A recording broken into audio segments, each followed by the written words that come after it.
Now just 1 minute away from crew module, service module separation. We'll be standing by for confirmation of that from the Mechanical Systems Officer here at Mission Control.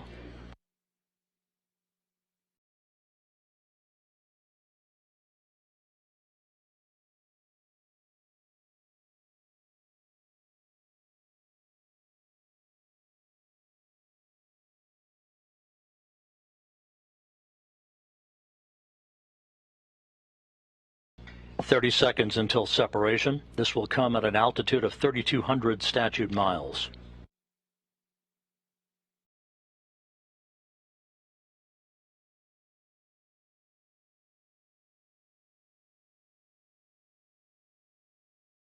"10 seconds until SEP.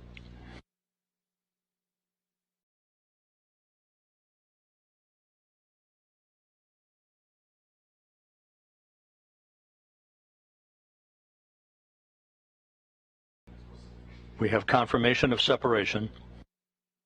Orion flying on its own.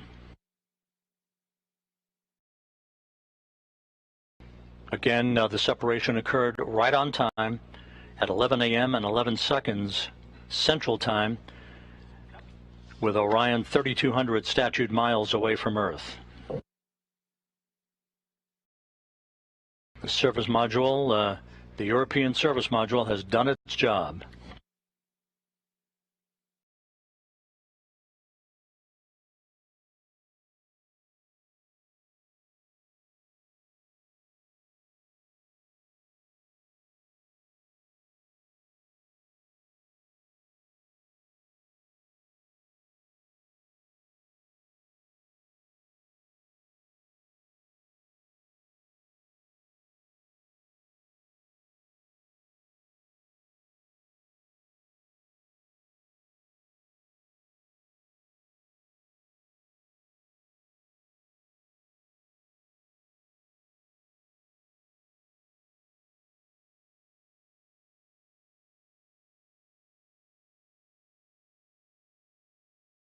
So with Orion flying on its own, we're about 18.5 minutes away now from the point of entry interface, where Orion will be put through its paces. This is where the heat shield will begin to feel the effects of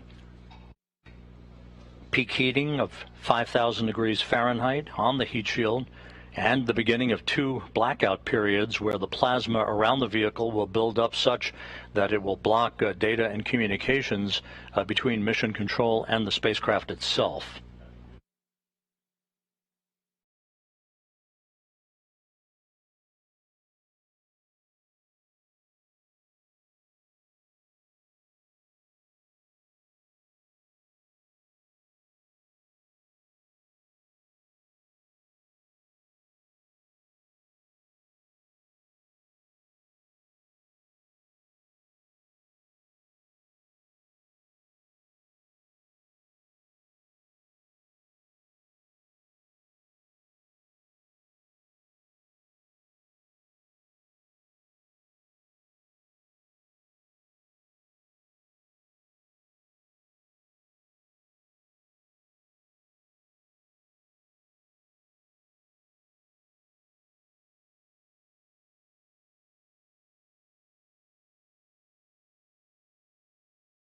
Orion continues to fly smoothly on, all of its systems in excellent shape.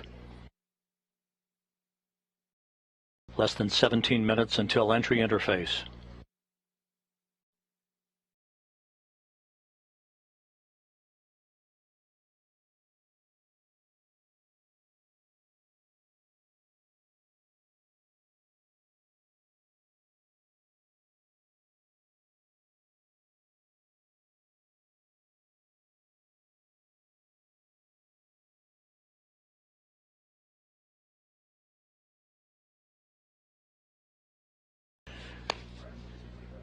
And the crew module raise burn that we thought was not going to be needed is being conducted.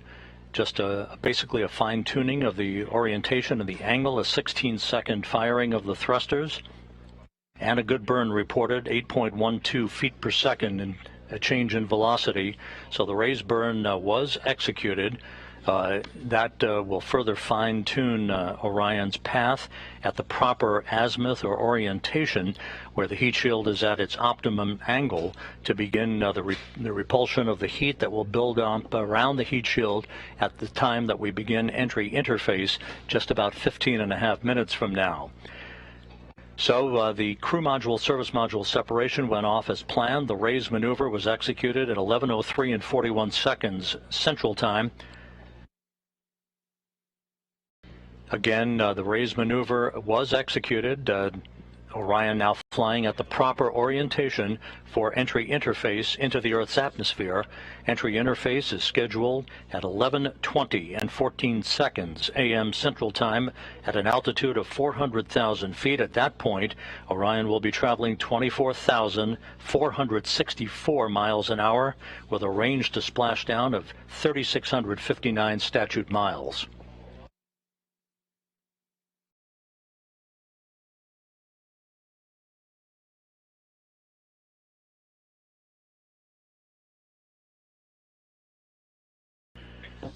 Flight controllers reporting a solid lock with the tracking and data relay satellite system, receiving data that's being processed through the TDRS network.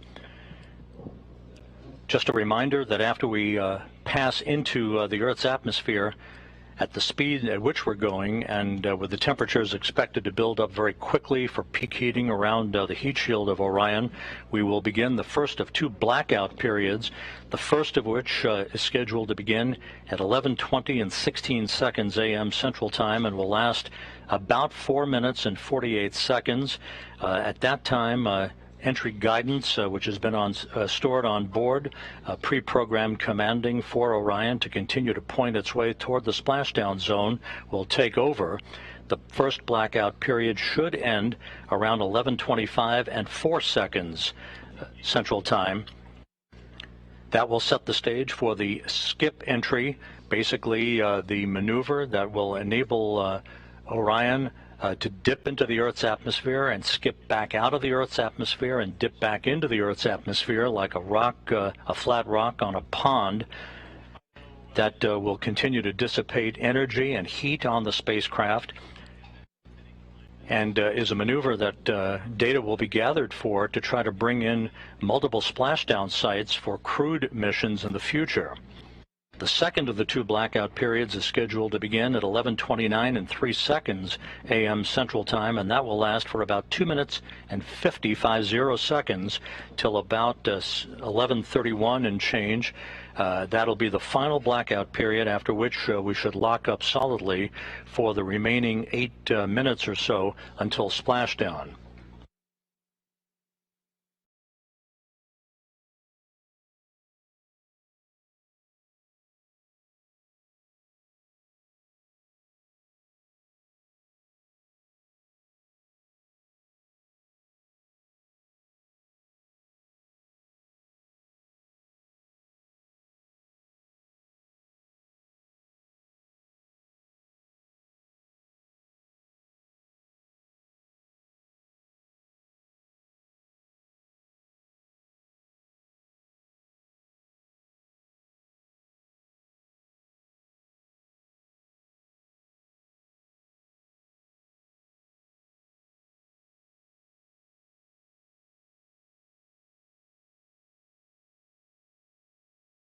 This is Mission Control Houston, 12 minutes away from entry interface.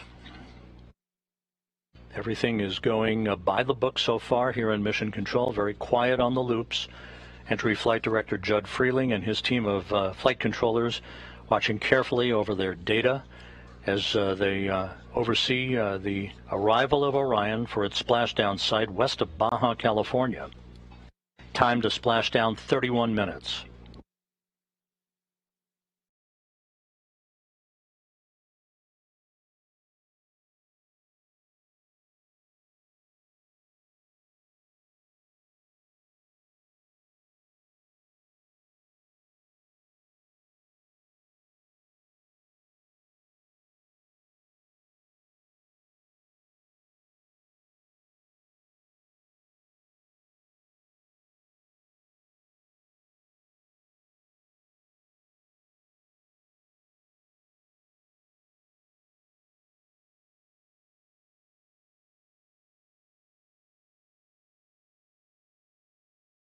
Less than 11 minutes now until entry interface.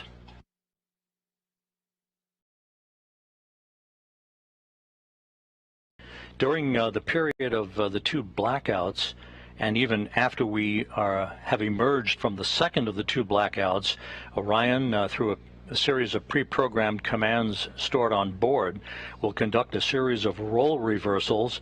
This is very much like space shuttles conducted during their entries back to Earth, where it will roll to the left and then back to the right, banking roll reversals that will bleed off excess energy, excess inertia, and speed, and control the thermal characteristics of the vehicle as it heads towards its subsonic point, where it will go under Mach 1. It will go subsonic at about 11:34 and 55 seconds a.m. Central Time, some 5 minutes before splashdown. If everything goes as planned, Orion will reach an altitude of 40,000 feet at 11:35 a.m. Central Time, just about a minute before forward bay cover chute deploy begins. The series of 11 chutes, 3 that will pull the forward bay cover off of the top of the crew module. That'll be followed by the deployment of the drogue chutes, and then the 3 large main parachutes, 3 orange and white parachutes. That'll be the moment we'll be waiting for. Orion now 28.5 minutes until splashdown.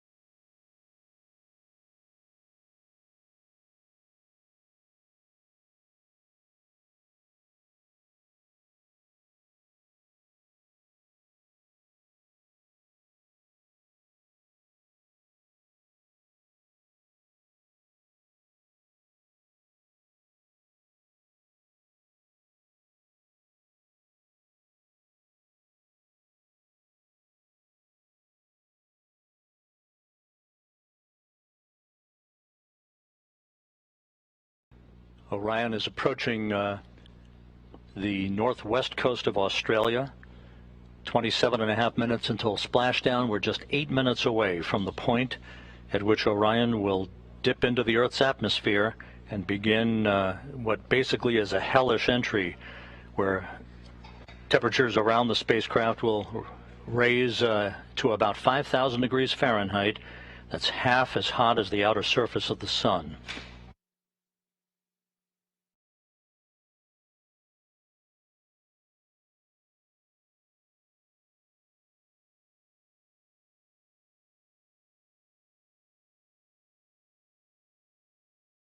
And correction, Orion is actually traveling over the South Pacific at the moment, moving from south to north. Just 7.5 minutes until entry interface.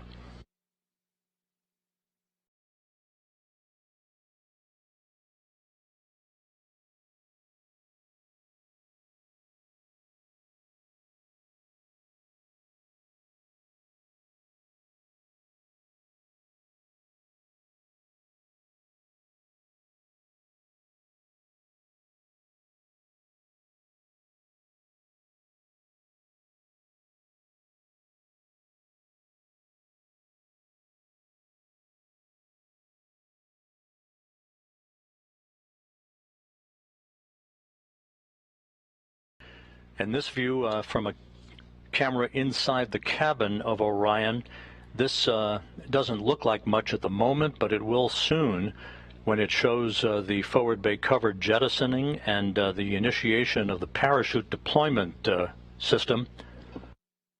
Entry interface less than 6.5 minutes from now.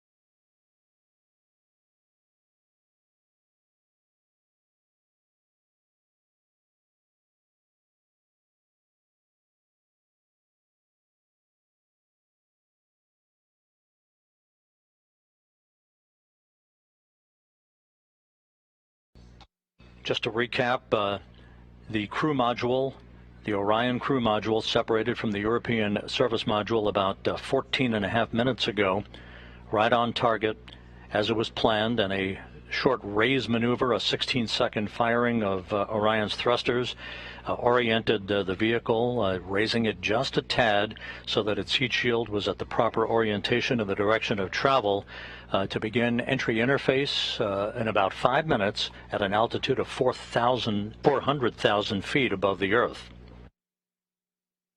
Orion is making its way south to north across the Pacific Ocean, currently traveling at 23,000 miles an hour.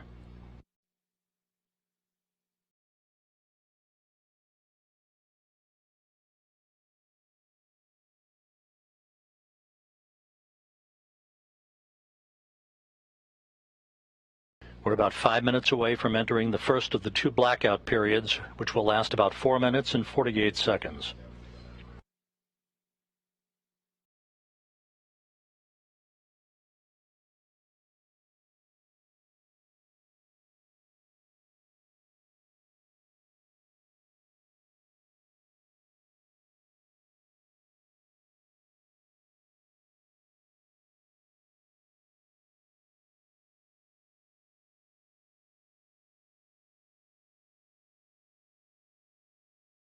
A journey that began with the power of the launch of the Space Launch System 25.5 days ago, about to reach its final minutes in the searing heat of re-entry, where temperatures around Orion will build up to 5,000 degrees Fahrenheit.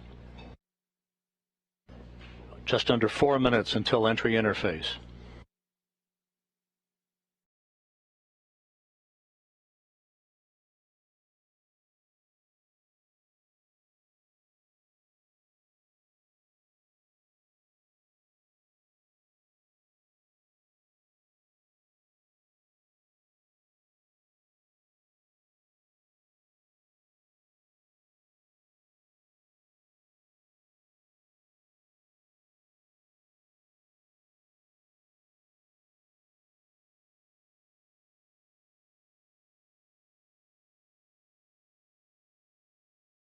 Once again, at entry interface, which we will reach about 3 minutes from now, Orion will be at an altitude of 400,000 feet, traveling just under 25,000 miles an hour, with a range to splashdown of 3,659 statute miles.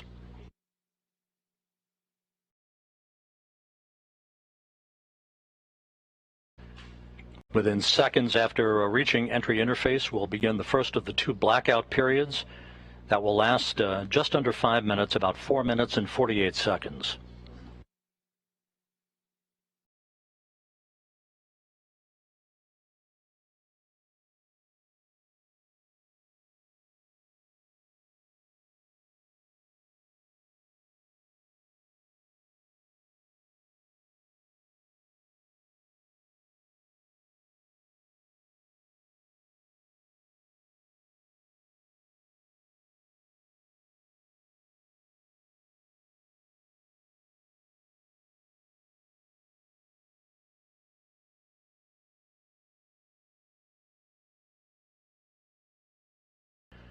And here's the ground track for Orion as it passes well to the west of South America. We're just 1 minute 44 seconds away from entry interface, moving from south to north to its splashdown target west of Baja California.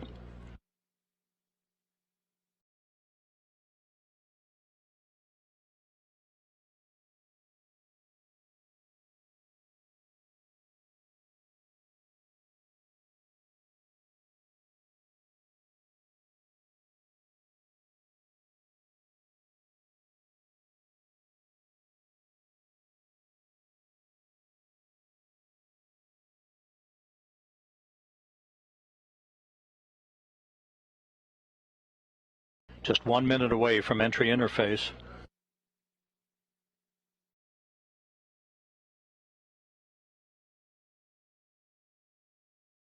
And this view from the cabin camera, looking out of the upper hatch of Orion, you can see the limb of the Earth. we're going to be losing all of the data here shortly once we enter into the Earth's atmosphere and begin the first of the two blackout periods.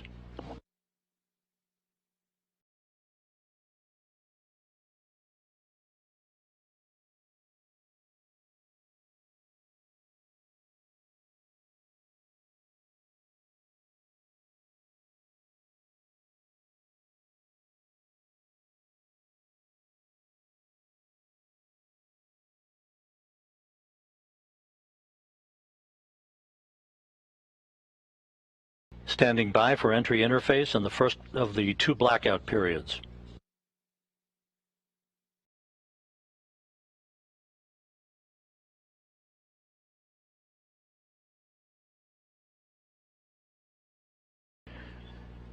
We are now in the entry phase. Entry interface has begun. Entry interface at 400,000 feet. Orion traveling just under 25,000 miles an hour.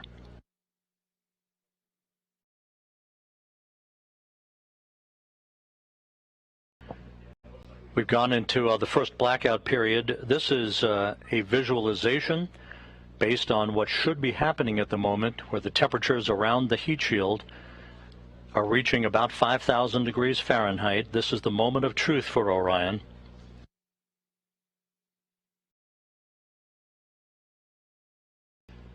We should be coming out of this first blackout period just under 4 minutes from now.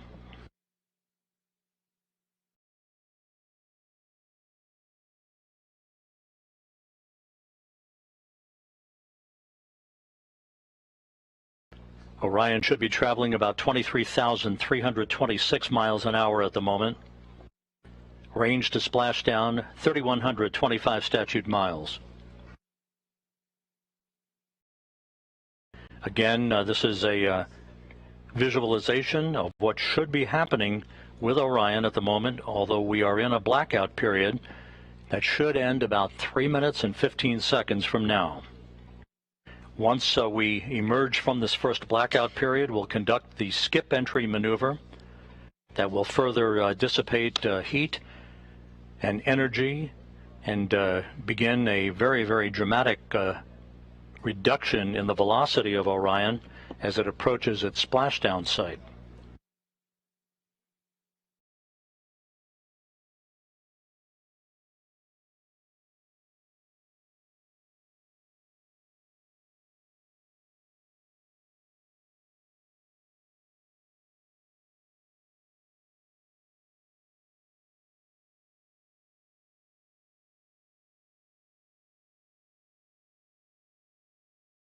Clocks here in Mission Control showing the sequence of events yet to come. The first blackout period to end about 2 minutes and 18 seconds from now.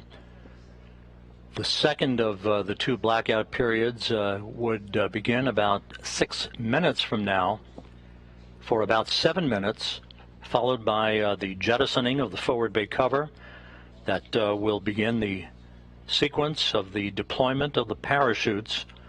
First, a pair of drogue chutes, 3 pilot parachutes that will then pull 3 main parachutes to begin the final moments of Orion's descent back to its splashdown in the Pacific Ocean.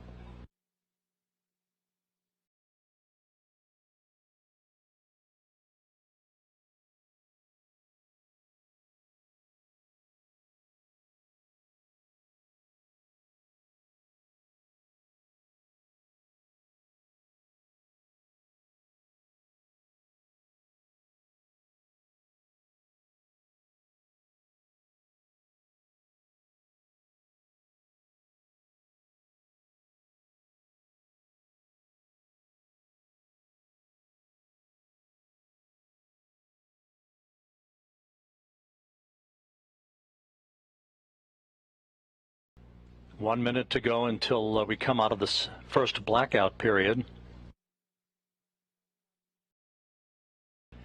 When we emerge from this first blackout period, we'll be at an altitude of 274,000 feet, traveling just under 17,000 miles an hour with a range to splashdown of 2,000 statute miles.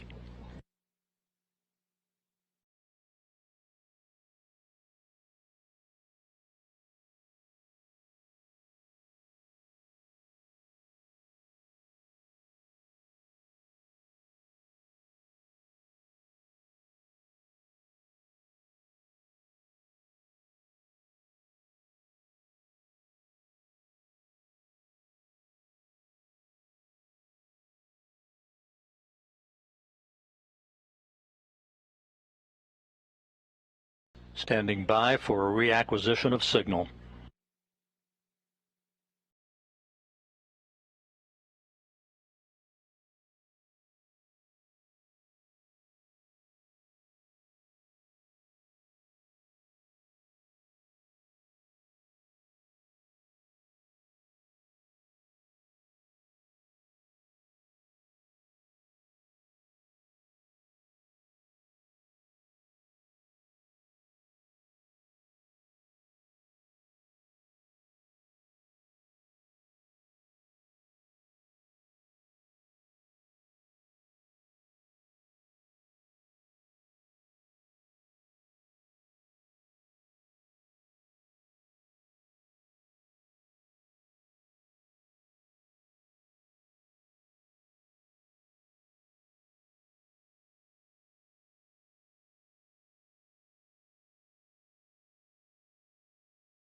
And we have data from Orion. Orion out of the blackout period.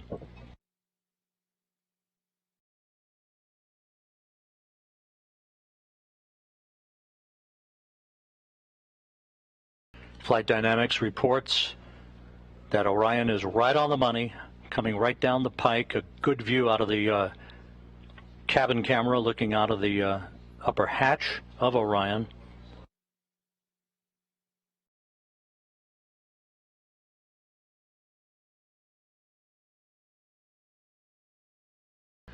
We should be performing the skip entry maneuver momentarily. Good communications established with Orion.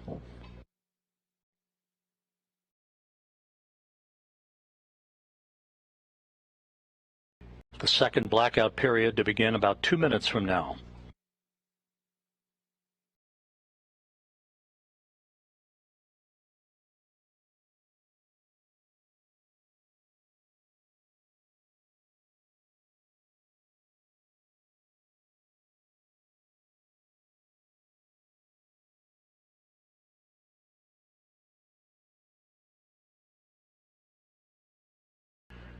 Orion is at the apogee of the skip entry maneuver, beginning the second in a series of roll reversals, again banking maneuvers to bleed off excess inertia and to dissipate heat around the spacecraft.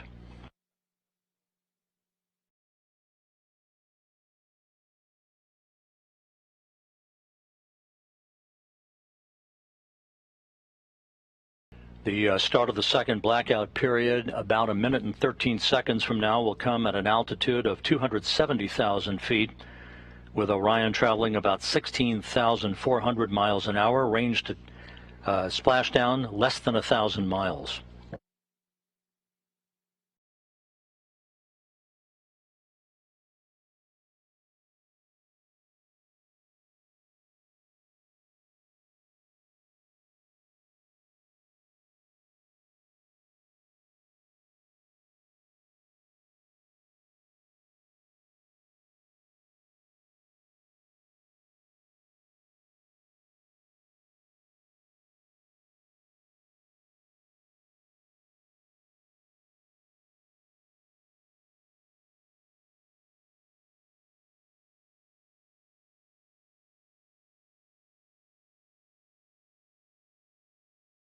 Coming up on the start of the second blackout period.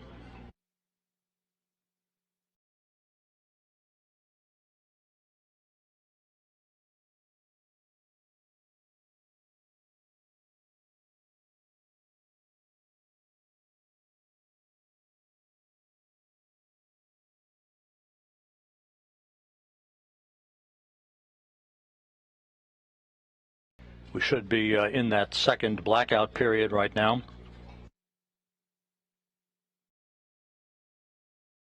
Orion approaching a velocity of 20 times the speed of sound. If all goes as planned, we should be out of the blackout period with a solid lockup on the vehicle at 11:31 and 46 seconds a.m. Central Time.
This is Mission Control Houston, the airborne WB-57, one of the airborne assets to track Orion's return to Earth as visual acquisition of the vehicle. We should be coming out of this second and final blackout about 30 seconds from now.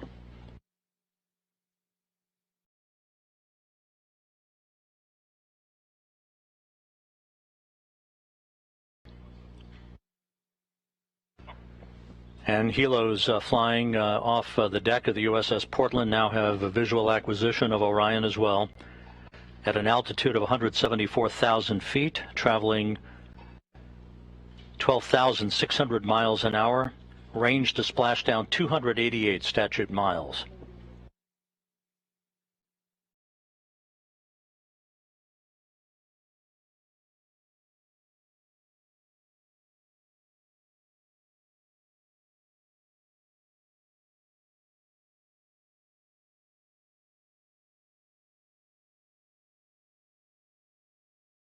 This view on the deck of the USS Portland.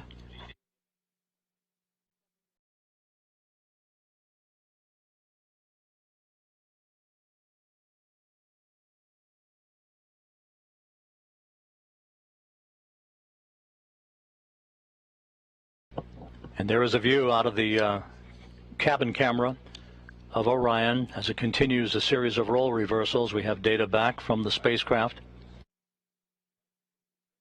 Flight Dynamics reports Orion straight and narrow on a true course toward its splashdown site. Forward bay cover jettisoning less than 3.5 minutes from now.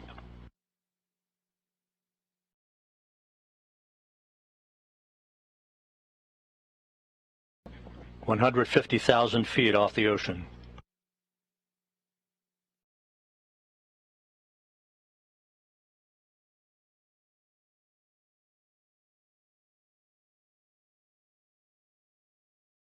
Orion now traveling at Mach 10.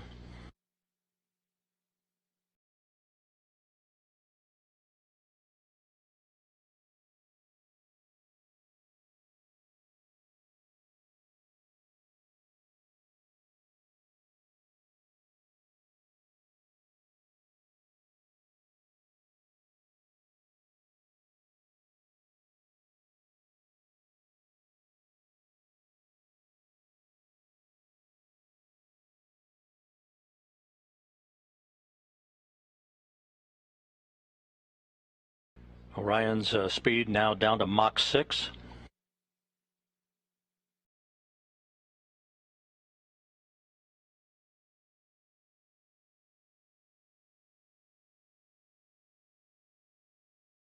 Two minutes until forward bay cover jettisoning.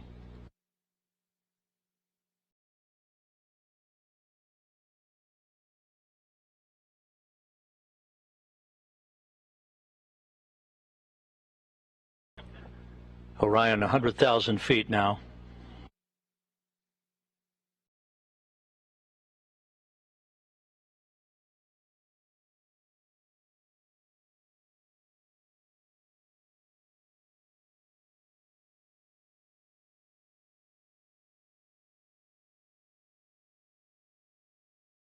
The spacecraft about to go subsonic.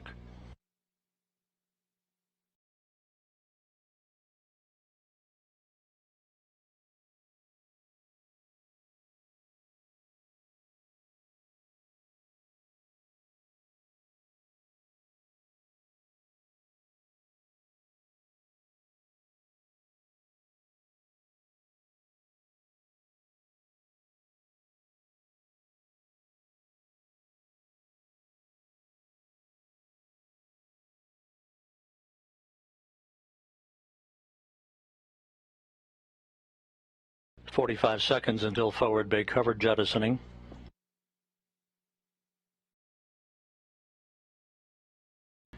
Orion now at 50,000 feet.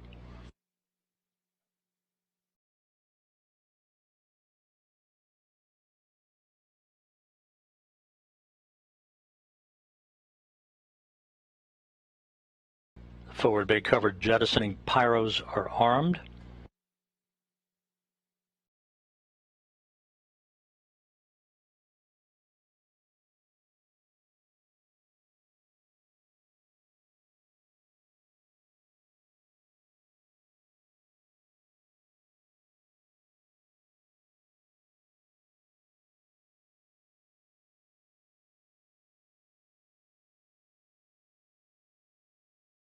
25,000 feet.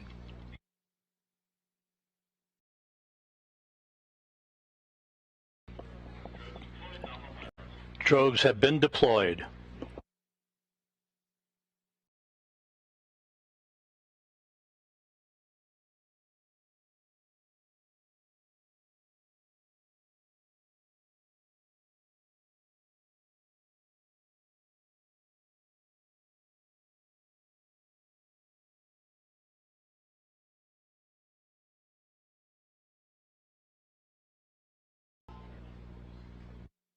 Two good drogue shoots reported by the recovery team out in the Pacific.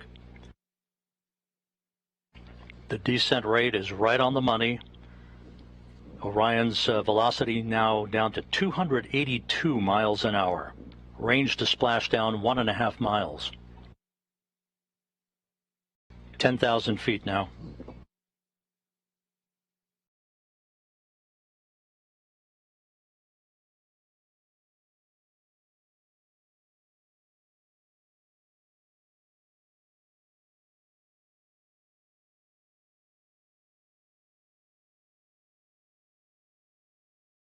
And we're on mains. 5,000 feet.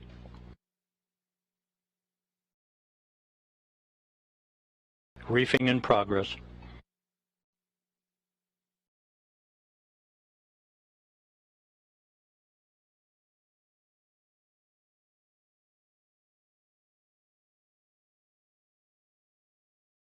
Three good main shoots for Orion.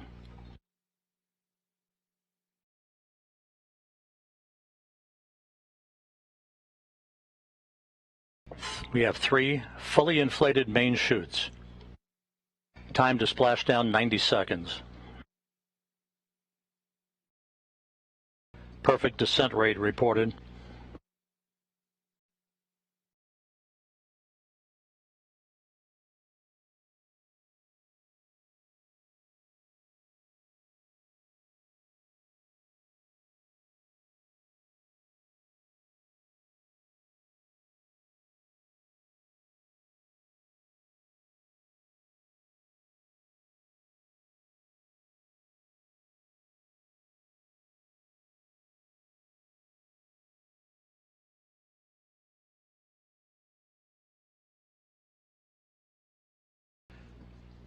And there it is, high over the Pacific, America's new ticket to ride to the moon and beyond now in view. Orion under its chutes descending toward splashdown.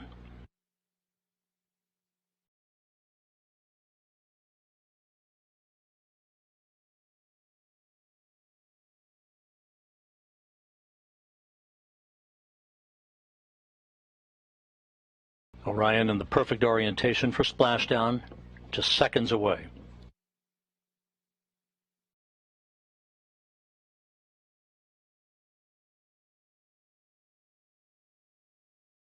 (1,000 feet).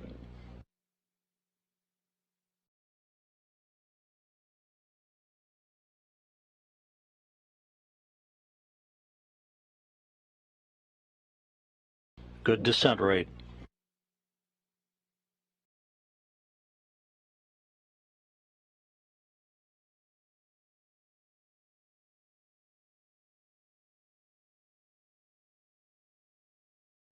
(500 feet).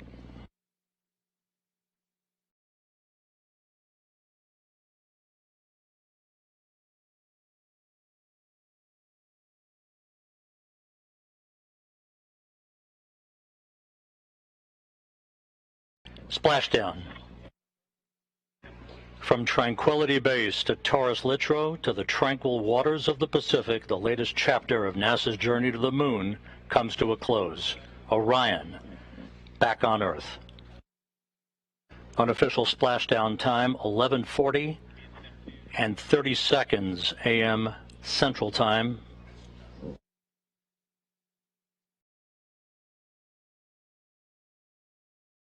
At a mission elapsed time of 25 days, 10 hours, 54 minutes, 50 seconds. That's unofficial. Splashing down off the coast of Baja, California.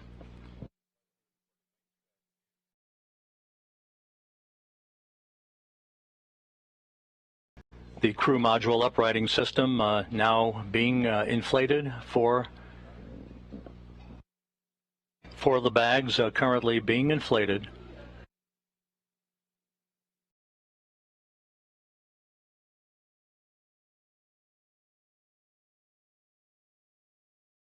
And we have a report that Orion is stable 1, upright, the way it should be.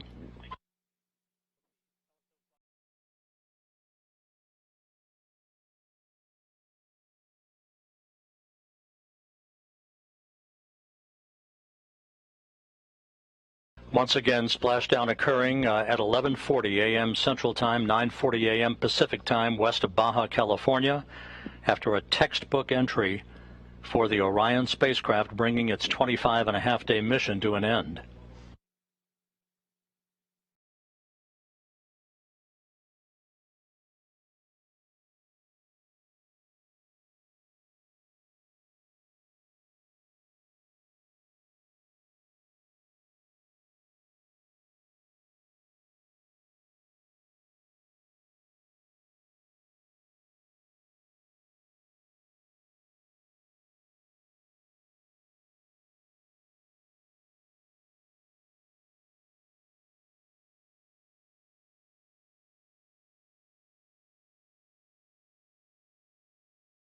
Orion's recovery beacon is on. We have confirmation that 4 out of the 5 crew module uprighting system bags have fully inflated, standing by for word on the 5th one.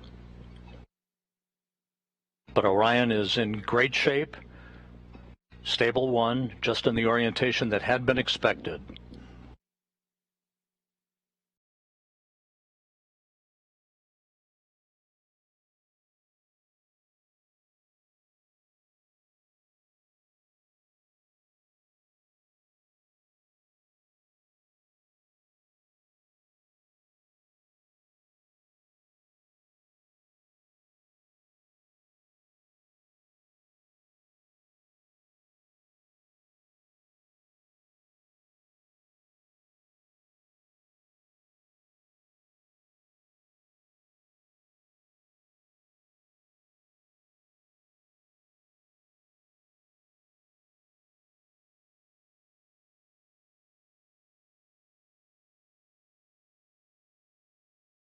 This is Mission Control Houston. Once again, the Orion spacecraft, having completed a journey of 1.4 million miles, bobbing gently in the Pacific Ocean. 4 out of its 5 crew module uprighting system bags have been deployed. We're standing by for word on the 5th. However, irrespective of that, it is in stable 1 configuration, in good shape, according to the recovery team. And we are now receiving word that all 5 of the crew module uprighting system bags are fully inflated. So that's exactly what we had hoped for. Orion safely bobbing up and down in the Pacific Ocean.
This is Mission Control Houston. You're looking at the Orion spacecraft that splashed down about 6.5 minutes ago at 11:40 a.m. Central Time, 9:40 a.m. Pacific Time. We are estimating that it splashed down around 5 nautical miles away from the USS Portland. The recovery ship and Navy boats and divers will be approaching the vehicle before long. The spacecraft is in what is called a stable 1 configuration, upright, just the way we had expected it to be. 5 perfectly inflated crew module uprighting system bags, maintaining a nice gentle configuration for Orion. First of the Navy helicopters now approaching the vehicle.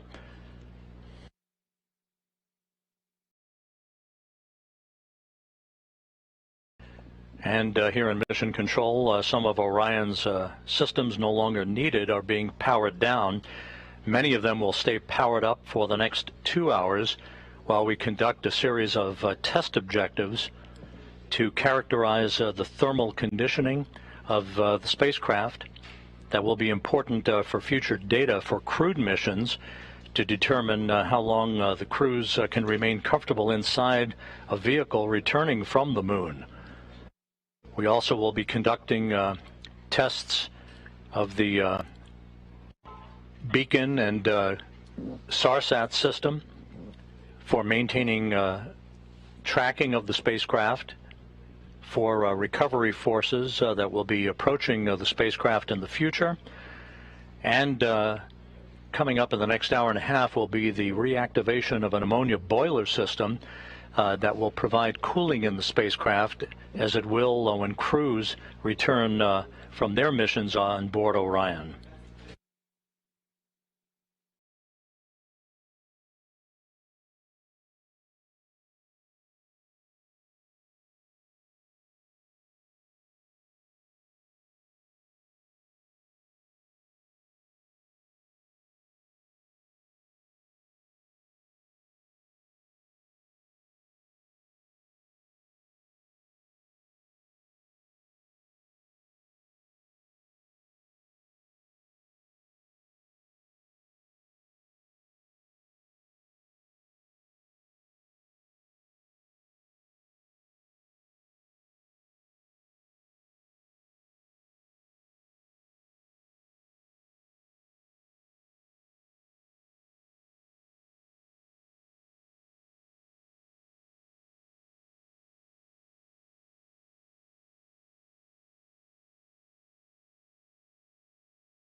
This is Mission Control Houston. Reports from the USS Portland indicate that the first of 2 Navy helicopters flying in the vicinity of Orion, which is about 5 nautical miles away from the ship, indicate no damage to the spacecraft and no hazardous fuel leaking from the spacecraft. A good view of the helicopters and the initial Navy boats that will be approaching Orion a short time from now. Once again, the splashdown occurring at 11:40 a.m. Central Time, 9:40 a.m. Pacific Time.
This is Mission Control Houston. Orion in the Pacific Ocean, having splashed down at 11:40 a.m. Central Time, 9:40 a.m. Pacific Time, around 5 nautical miles or so from the USS Portland.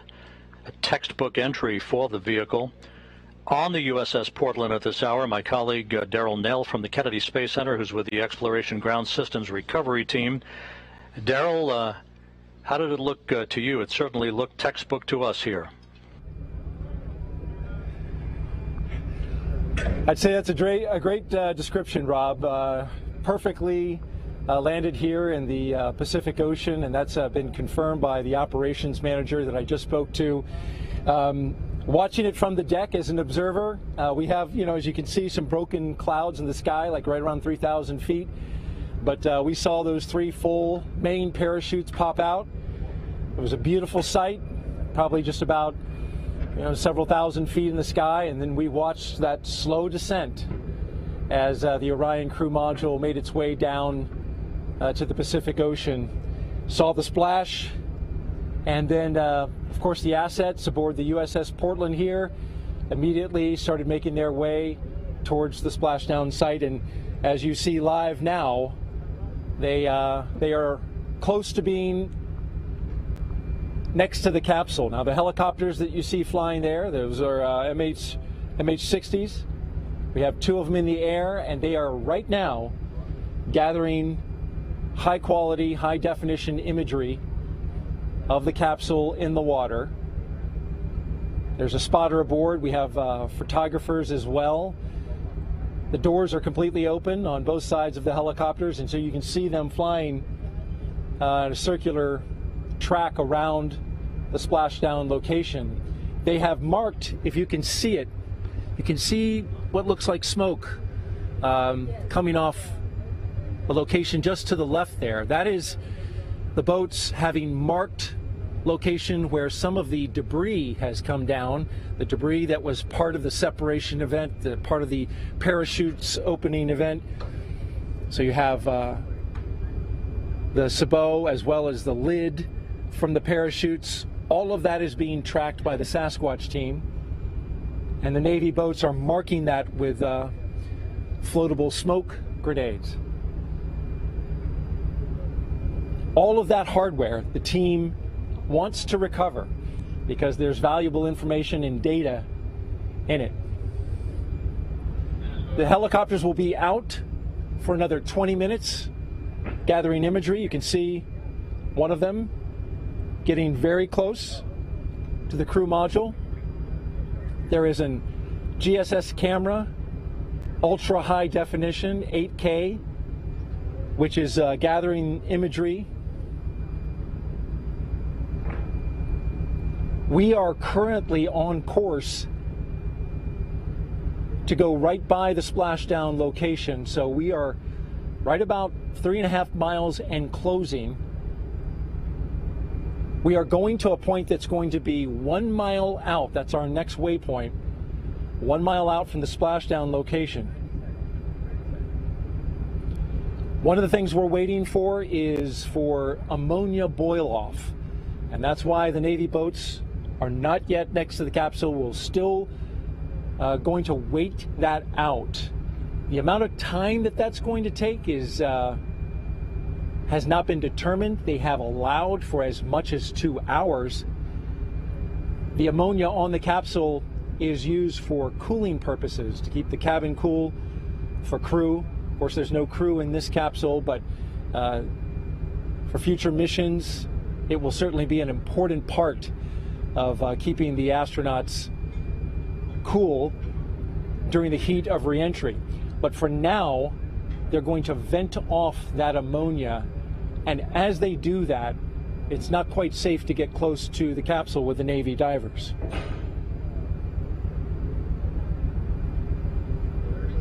So of course we'll keep our eyes fixed to the location, our cameras as well.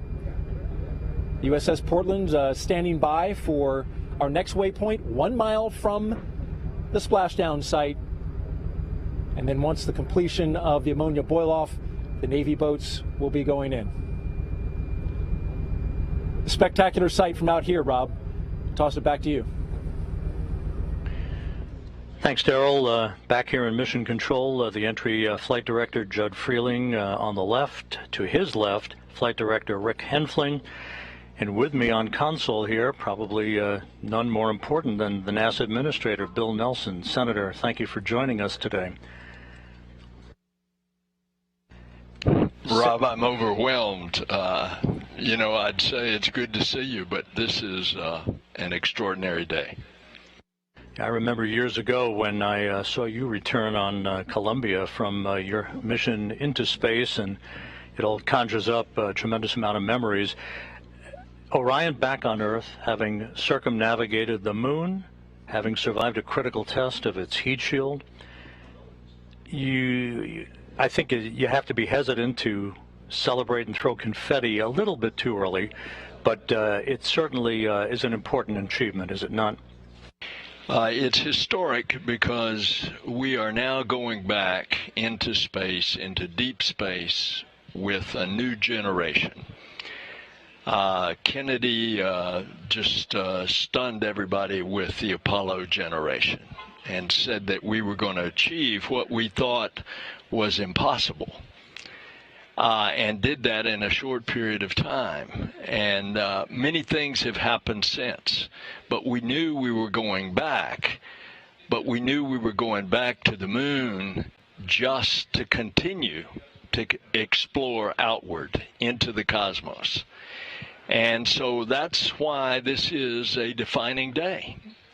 It is one that marks new technology, a whole new breed of astronaut, a vision for the future that captures the DNA of particularly Americans, although we do this as an international venture. And that DNA is we are adventurers, we are explorers. We always have a frontier, and that frontier is now to continue exploring the heavens. We had to wait a while for Artemis to finally get to the point where the Space Launch System got us underway back on November 16th, but once it did, these engineers and the other members of the team's front room, back room, they've been pretty giddy over the amount of data that they've required and how this vehicle appears to have exceeded its expectations in its performance. The whole vehicle, the rocket, the European participation in the support module, the spacecraft itself, Orion, performing so well that they added a lot of tests. And lo and behold, we're going to be up to our ears in data, thankfully. And of course, today the two main things that had to happen was that that heat shield had to work, and it did beautifully, where they can skip off the atmosphere and bleed that speed down from 25,000 miles an hour. And then the parachutes had to work, and they did it as well. You know, the engineering, the design of this mission, all the work that will go into the next flight when a crew is on board, right, to orbit the moon. What does this say about NASA and the international partner cooperation and the partnership that ultimately takes us not only to the moon but beyond? Well, it says a lot about our country because we don't do it secretively. We do it openly, and we do it with our friends, and we invite all peoples of the earth. And we are doing it also with commercial partners, because when we go into orbit on Apollo 3, we are going to rendezvous and dock with in this case, SpaceX lander, and the crew will go down to the surface. And then we have another competition going on now for another lander, so that we will have two landers. And again, this is the program of going back to the moon to learn, to live, to invent, to create in order to explore beyond. 50 years ago today, Gene Cernan, Jack Schmitt landed their lunar module Challenger on Taurus Littrow, the final lunar landing. It only seems fitting half a century later to the day, Orion back home. And what a fitting opportunity that I had last night to sit with Jack Schmitt at the astronaut dinner and to talk to him about those experiences. 50 years, it's a long time, but look what we have done in the meantime. The space shuttle, we built the International Space Station, we brought in commercial partners. We now go to and from regularly the International Space Station with cargo and crew. Here we go. We've got scouts going to the moon that are commercial scouts that land, that take NASA instruments and scientific instruments in preparing us for the landings of our astronauts. And so it's a new day. A new day has dawned. An Artemis generation is taking us there. And Orion continues to await the arrival of the USS Portland, which shouldn't be very much longer from now, and some flight test objectives that will be taking place over the next couple of hours before we here in Houston hand the vehicle over to the Kennedy Space Center recovery team. NASA Administrator Bill Nelson, pleasure to see you today, and thank you so much for being with us. What a day. Oh, it is my great privilege.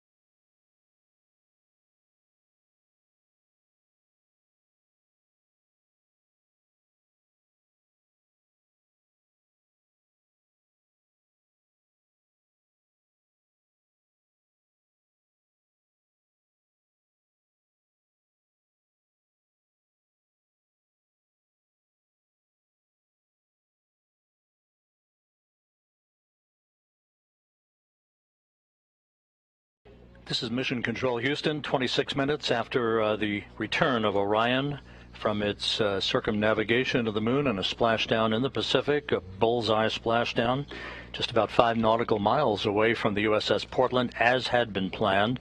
The Portland about to arrive near the spacecraft, as you heard from Daryl Nail, who at this moment is standing by on the Portland with the woman in charge of the recovery operations, Melissa Jones. Daryl?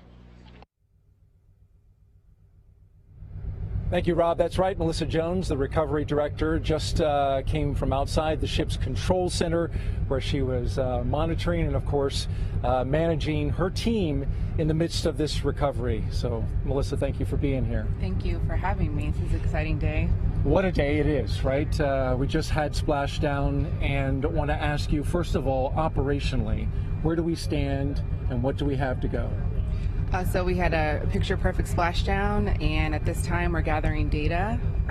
With the CM powered up, we'll get some flight test objective data on thermal conditioning, and we're doing some signal data with the tri-band beacons, making sure that we can see the beacons on the capsules and on the astronaut suits to prepare for Artemis 2. And once that is complete, the vehicle will be powered down by the Mission Control Center, and they'll hand that over officially to us here locally in the Pacific. And then we will approach the capsule and attach some lines to it and pull it into the back of the well deck. And that's a delicate mission, right? Because you will be attaching lines, and through the use of Navy boats and then also a winch inside the well deck, and Navy sailors on the lines attached to it as well. It seems like a very delicate operation, especially getting in the well deck where waves will be sloshing around. And we've got already 4 to 5 foot seas out here in the Pacific. Correct. So it is a delicate balance to try to control the capsule in the well deck with all the water that we have in there, and to softly land it on the cradle so that we can capture as much data from the heat shield as possible. Now, as the capsule was coming down, just briefly tell me your reaction that moment that it splashed down. So when they called capture from the helicopters, it was the most amazing feeling. It's just been a long time coming. We've been working this mission for a while, and we've done a ton of training. And every time you do training with a mock-up capsule, you don't have any of that. You don't have parachutes. You don't, hear it coming back through the atmosphere, the sonic booms, and all of that kind of stuff. And today that actually happened. It's just amazing. And your team, it's worth noting, has been out here a long time. From the moment of launch, you were on console, ready to support if something off-nominal happened, unusual. You were going to be able to recover that capsule wherever it was needed to recover. So you were working that and then stayed through Thanksgiving all the way to now. So it's been a long road. It has been, yeah. Several of us supported launch, and then we deployed out here about 23 days before, and we're out here for Thanksgiving as a team. So we have been waiting for this and preparing for it for a while. And it looks like you're doing a great job so far. Good luck the rest of the way, Melissa Jones, and thank you for joining us. Thank you very much. Thanks for having me. All right, Rob?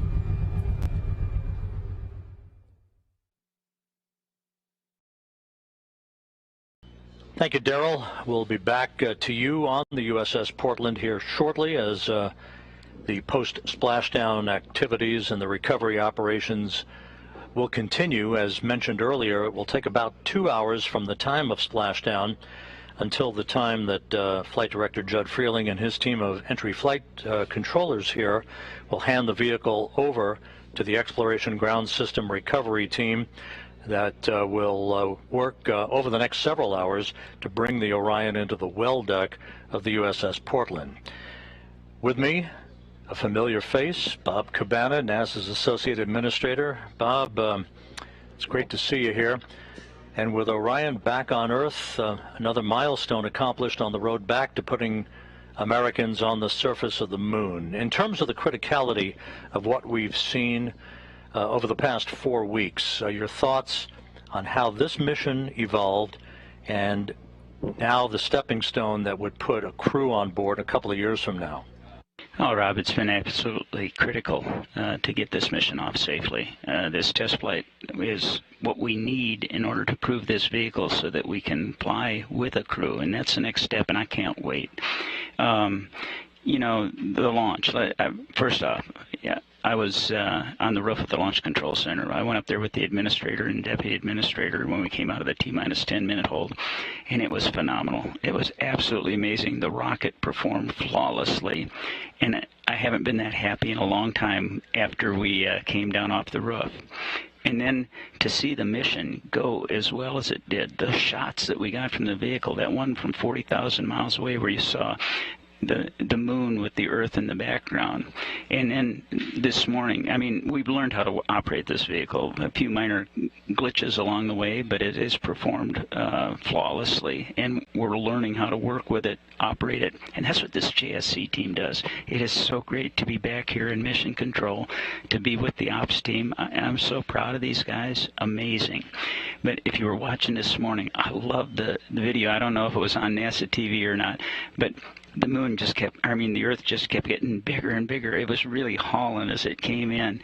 And the preciseness with which they were able to bring it down and seeing the chutes come out, and it's just, I'm so proud of this team, the Orion team, the entire SLS Artemis team, the folks here at JSC. It's just been amazing. I wish Gene Cernan were still alive. Here we are on the 50th anniversary, and Gene was such a proponent of getting us back to the moon. I wish he were alive to have seen this mission. It would have meant a lot to him. I don't want to date you, but I think 24 years ago, at this moment in time, you were building a space station, I believe, with your crew on STS-88. We had so many dramatic, jaw-dropping images during the course of this flight. What for you was the most impactful moment? Oh, I'm not sure I can pick one. Obviously, the launch. The team has worked so hard to get to the point where we successfully launched this rocket. I think the successful burns along the way to actually get that go for the TLI burn and do it and be on our way to the moon again. Absolutely awesome. I think the pictures that we saw.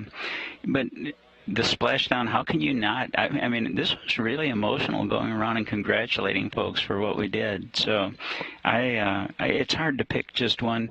I think what has meant the most to me, more than just watching the mission, more than the mission highlights, is being with the teams at the Kennedy Space Center, at the Marshall Space Flight Center, here at the Johnson Space Center, and just being able to go up and talk to them and thank them for all their hard work that got us to where we are. I think it means a lot to me. And Bob, final question. The next step, Artemis 2, putting a crew on a vehicle to orbit the moon. It's going to be a complicated mission. It's a long road. It seems like a long time from now, but based on what we've just witnessed, and based on what we believe will be the ultimate data flow out of this mission, doesn't seem that far away, does it? It is not that far away. It's going to mean a lot when we get the crew assigned, and we see them in training. We get that human face to this. I've seen the flight hardware at KSC. The Orion 2 spacecraft for Artemis 2 is there. It's in build. We got to get Artemis 1 back and transfer some of the black boxes across to make sure that they get checked out and everything works. You know, the rockets being built. We are on the way, and I think when you put a human face to that, when you actually see that, hey, we're sending humans to the moon again, and we're going to get this one-year cadence eventually where we're doing this on an annual basis, this is our future, and it's different from how we went during Apollo. We're going in a sustainable way. We're paving the way to go onto Mars, not just the moon and Mars, but to establish a presence in our solar system beyond our home planet, to explore, to have those technologies in space, to continue to learn, and improve things here on planet Earth. Bob Cabana, NASA's Associate Administrator. Thanks so much for being with us, Bob. Rob, it is always a pleasure to share a mic with the voice of NASA. I think a lot of you, buddy, you know that. We've worked together a long time. You keep doing a great job. Thank you very much, Bob. Bob Cabana, NASA's Associate Administrator, with us here in Mission Control.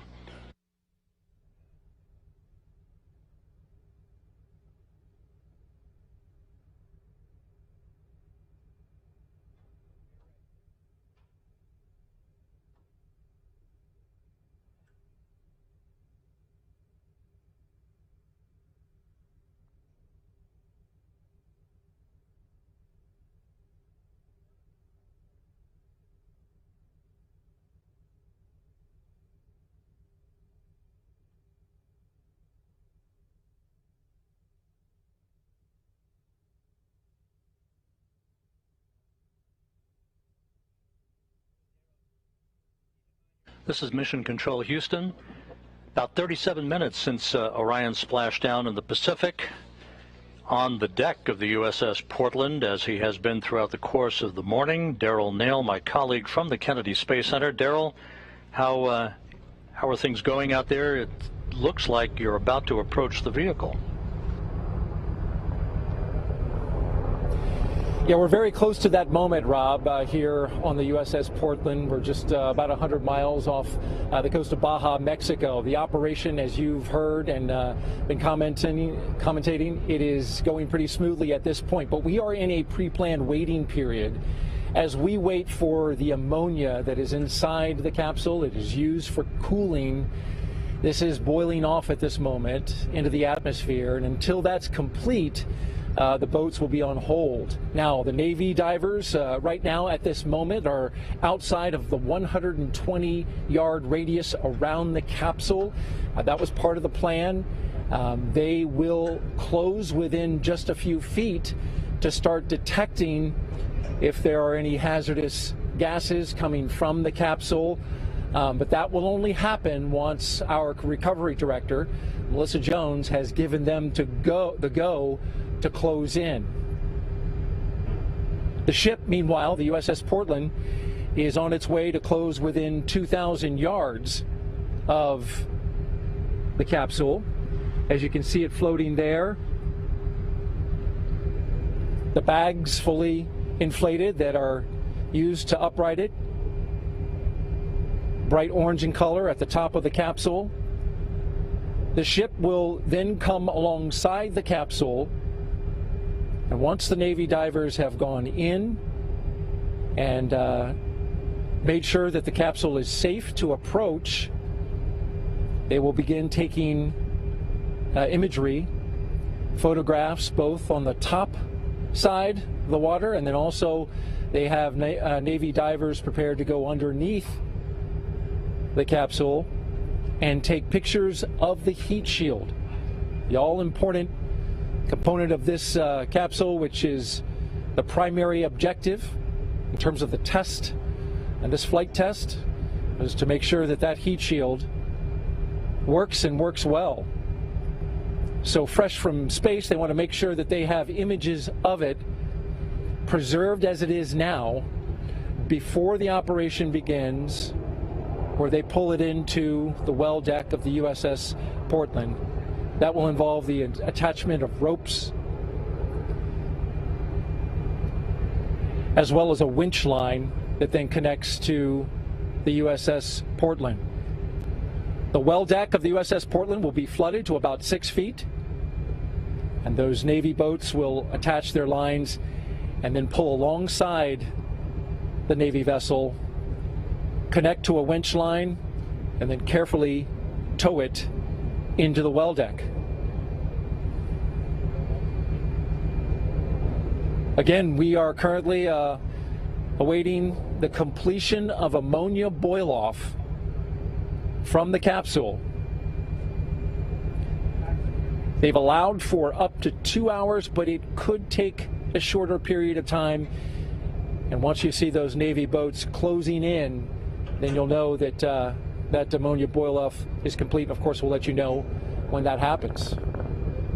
Live on the deck of the USS Portland, Rob, we'll send it back to you.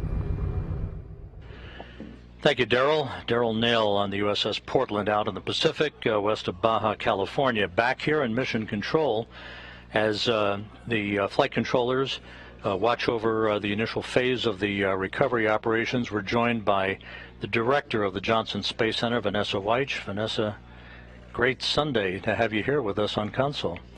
Fabulous Sunday. What a great day. You know, it's amazing to me everything that has been accomplished throughout this entire mission. But being here with the team and seeing and witnessing this splashdown together, amazing, wonderful. I really can't describe how I feel. You know, we were talking just a moment ago, it never ceases to amaze me how these missions are designed. The execution is one thing, but the design of the mission here by the flight control team, and just down the hall, by the way, there are humans orbiting the Earth and the International Space Station, so it's almost like a 2-for-1 here. It is. I mean, you know, to me this week, and well, for the past 26 days, being able to come into the control center and know that we had teams controlling the International Space Station with our crew members on board, and we've had, as you know, successfully crews living off of this planet for over 22 years, but then in another control center where we're monitoring and making sure that the maneuvers, everything that had to happen on the Orion spacecraft, that was being tracked, followed, and, you know, data, anything that needed to be sent up was just done so perfectly and professionally. This team has trained for years. First, you got to plan the mission, as you know. Then you have to execute the mission. And so the years of planning, the years of getting ready, the preparations really paid off. You know, after a team wins the World Series like the Astros did, you can celebrate for about 24 hours before you have to worry about spring training that's coming up. There's almost never a moment to breathe. Artemis 2, not too far down the pike. Yes, absolutely. So for us, you know, this is great. We've accomplished Orion 1, this test flight, being able to test out the heat shields, those parachutes, as you saw, brought the spacecraft down. But now we have to get it ready for our crews to be on board. So all of the systems that we need to integrate for our environmental controls, those are things that will be new as we go forward for Artemis 2. And then it's the outfitting of the cabin. All the things, simple things you think about, if they're going to be going for 10 days. So we got to make sure that we have the food, we have the clothing, all of the things that they're going to need for their next trip. But there's a lot of additional training, there's a lot of additional planning that has to happen in order for us to be ready for Artemis 2. Thank you so much. Vanessa Weich, the director of the Johnson Space Center. What a busy time this has been. Oh, but I also, Rob, though, I want to say thank you and congratulations to all of the employees, our entire workforce here at NASA Johnson Space Center. But I also want to thank our European partners. I want to thank our industry partners. It took thousands of people to make this possible. And now the recovery that's being done by the Navy, just want to say major thank you to the brave individuals that are out, and they're going to be bringing the Orion spacecraft into the Portland, and then she'll be back going to Florida, and my friends in Florida are ready to receive her. We're super excited and just want to say thank you to everyone that has made this possible. Thank you so much, Vanessa Weich, director of the Johnson Space Center. Time to celebrate just a little bit before we catch our breath and press on. Yes, time to celebrate. Then we got to get ready for Artemis too. Vanessa Weich, thank you so much.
Back here in Mission Control, it has now been 46 minutes since the splashdown of the Orion spacecraft to complete its 25-and-a-half-day mission.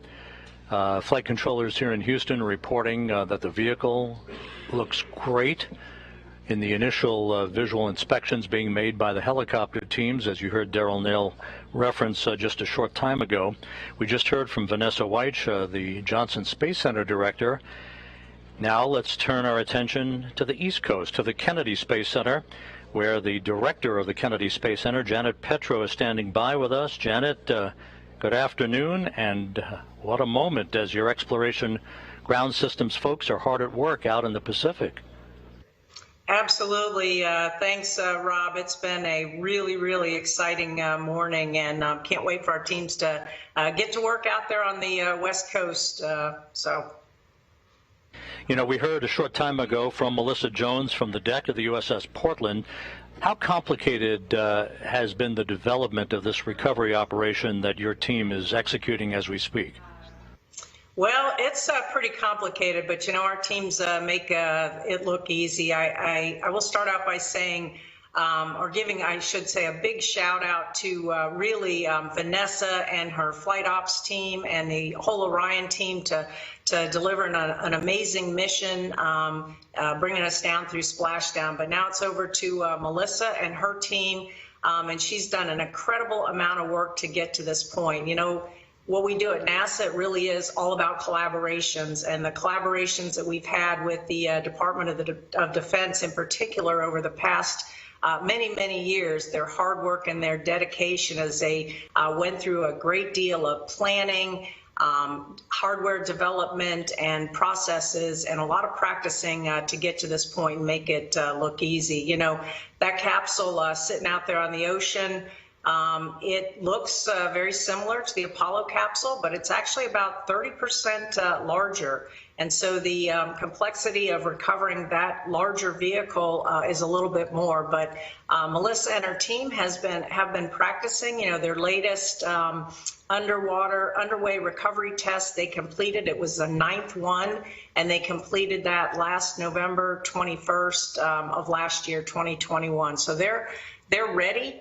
watching these teams precisely perform these recovery operations is amazing. And so I think we're going to have a really, really great day. I'm going to be traveling to San Diego to watch the ship come in port in a couple days. So I look forward to seeing that capsule on board the well deck ship. Janet, there's a lot of work to be done before Artemis 2, but the first milestone here will be getting the vehicle back to your center in Florida for a detailed inspection and detailed analysis. What's the basic timeline for all of that work?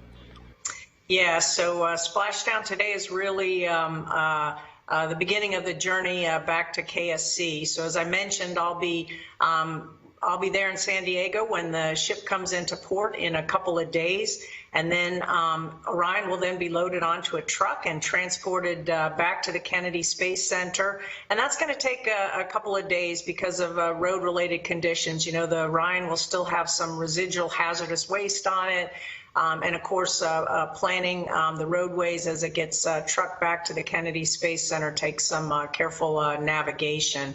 So by the end of this month, the end of December, we expect to have Orion coming back onto our center. We think that's going to be a really great Christmas present for us here at the Kennedy Space Center. And it'll go right into our multi-payload processing facility for its post-flight assessment. And that's where the remaining residual hazardous fluids will be removed from it. And then just after the new year, the teams will be opening up the hatch of the Orion, and then once that's complete, I think Rob, you called it the moment of truth. They'll remove that heat shield and begin a really detailed inspection and assessment of how that heat shield performed during its reentry and recovery operation. So we're really looking forward. I know the whole team's really looking forward to see how that assessment comes out. And then after that, it's Orion's journey is not done. It'll be making its way up to the Glenn Research Center, where it will be doing some acoustic and further environmental testing up at that center. So journey isn't over. It's just kind of making its way here on the terrestrial path back. So thanks.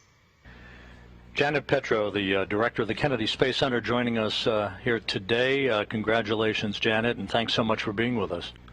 Thank you, Rob. It's a great capstone to our 60th diamond anniversary to have Splashdown, successful Splashdown. So take care. Thanks, Rob. Thank you again, Janet Petro, the director of the Kennedy Space Center, joining us today. Orion safely upright in stable 1 as the Navy and Exploration Ground Systems team continue to approach the vehicle in the first of a multi-hour choreography that will bring the vehicle into the well deck of the USS Portland. On the deck of the USS Portland right now is Darrell Nail, who has NASA astronaut Shannon Walker with him once again, post-splashdown this time. Darrell, how are things going out there? Rob, we've got a front row seat to this operation. As you can see behind me, Shannon Walker, as you mentioned, NASA astronaut, joining me with this incredible view as we watch that capsule floating in the Pacific Ocean just 100 miles off of Baja, Mexico. We have an MH-60 Nighthawk helicopter encircling it and the Navy boats in the water. First of all, Shannon, how about this view? It is an amazing view and so exciting to see the Orion capsule back on Earth. That is a human-rated capsule that went around the moon and returned and is now in the Pacific Ocean. As an astronaut, what kind of thoughts do you have seeing a moment like this? Well, it's actually really emotional to see something like this, knowing that the next time we're going to have people on that capsule or the second Orion capsule. It's pretty amazing that we're going to be able to go back to the moon soon. Incredible indeed. And as we look at, let's paint the picture for the audience as we look out at this operation. Currently in a moment where we are pausing for ammonia boil-off. That's the cooling that the Orion crew module uses to keep the astronauts cool inside the cabin as they wait to be taken out of the capsule. There's none in this one, but this would be a period in which that would happen. You can see the Navy boats. They are roughly outside of 120 yards from the capsule. They have equipment that will sniff out any hazardous gases near the Orion. And so they are holding in position until that ammonia boil-off happens. And then also in your view, you can see the MH60 circling back around. It is leaning so the photographers inside and a high-resolution camera mounted on the side can get imagery of the capsule fresh from space. My question to you, Shannon, is as we watch this continue to wait and for the Navy divers to get closer, thoughts of Artemis 2 now come to mind. You've heard folks have been talking about it. Rob has been discussing it with many of the leadership around NASA. People want to know, well, who are the astronauts going to be for Astronaut 2? Yeah, so, any idea? That is the question. No, I have no idea. Once we get this capsule back, we'll look it over and we'll be able to determine when Artemis 2 will actually be able to launch. And once we know that launch date, we'll figure out the right time to name the crew based on the training flow.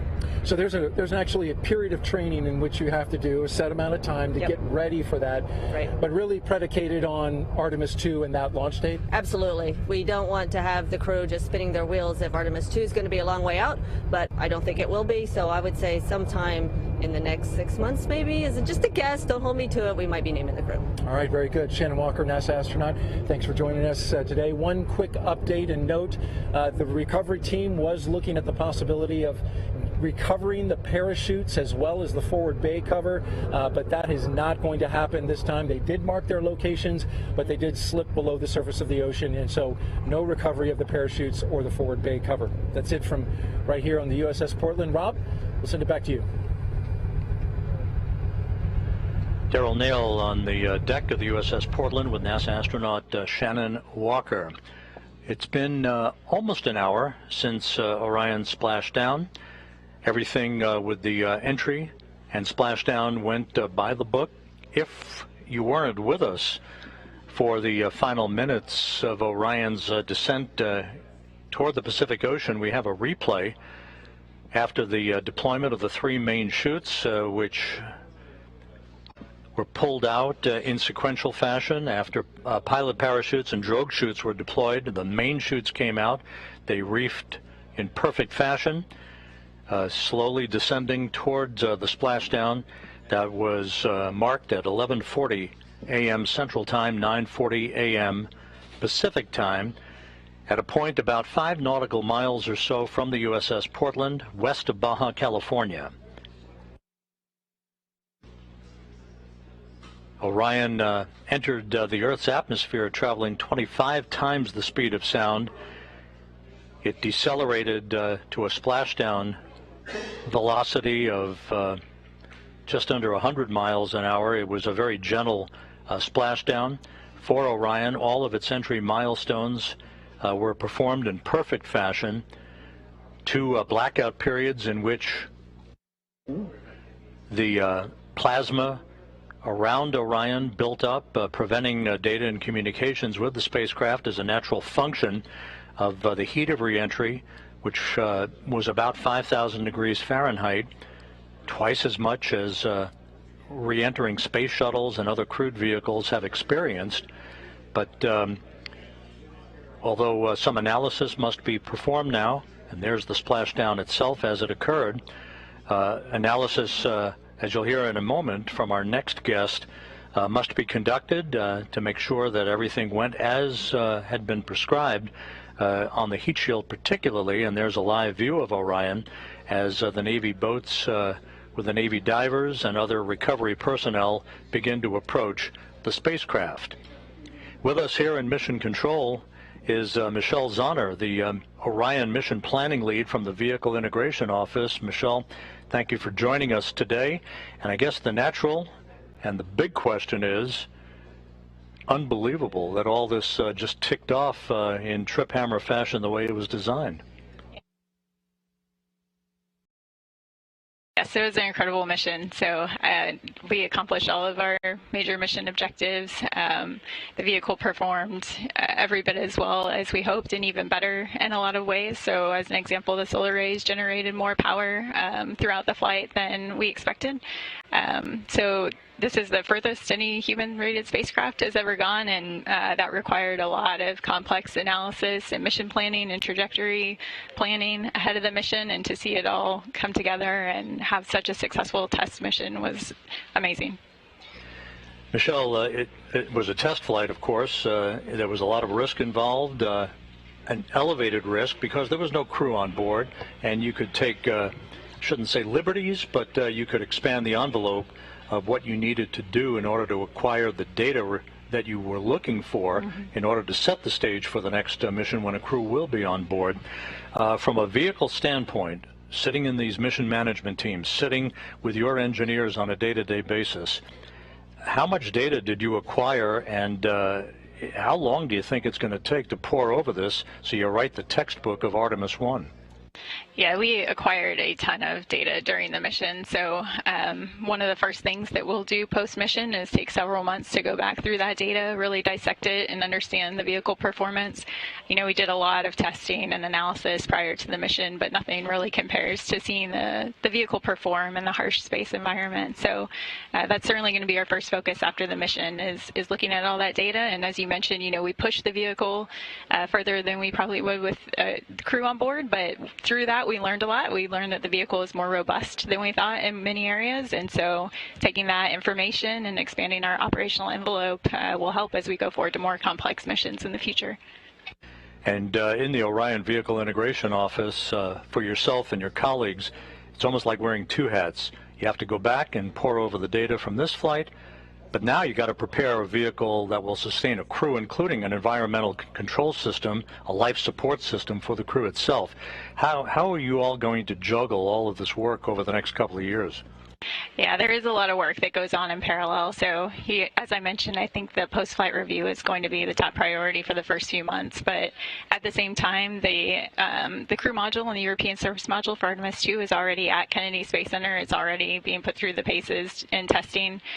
So that vehicle is already there. After Splashdown here, there are some avionics that we're going to take off of the Artemis 1 crew module, refurbish, and then install in the Artemis 2 crew module. And then, as you mentioned, we have the new environmental control and life support systems and a lot of other crew interfaces like crew displays, and all of that is in the process of being integrated and tested. So we celebrate Artemis 1 today, but tomorrow we get back to work and we start focusing heavily on Artemis 2 and making sure we have a successful first crewed mission. You're going to have to delay those vacation plans just a little bit. Michelle Zahner from the Orion Vehicle Integration Office, thank you so much for joining us today. Thank you for having me. Appreciate it.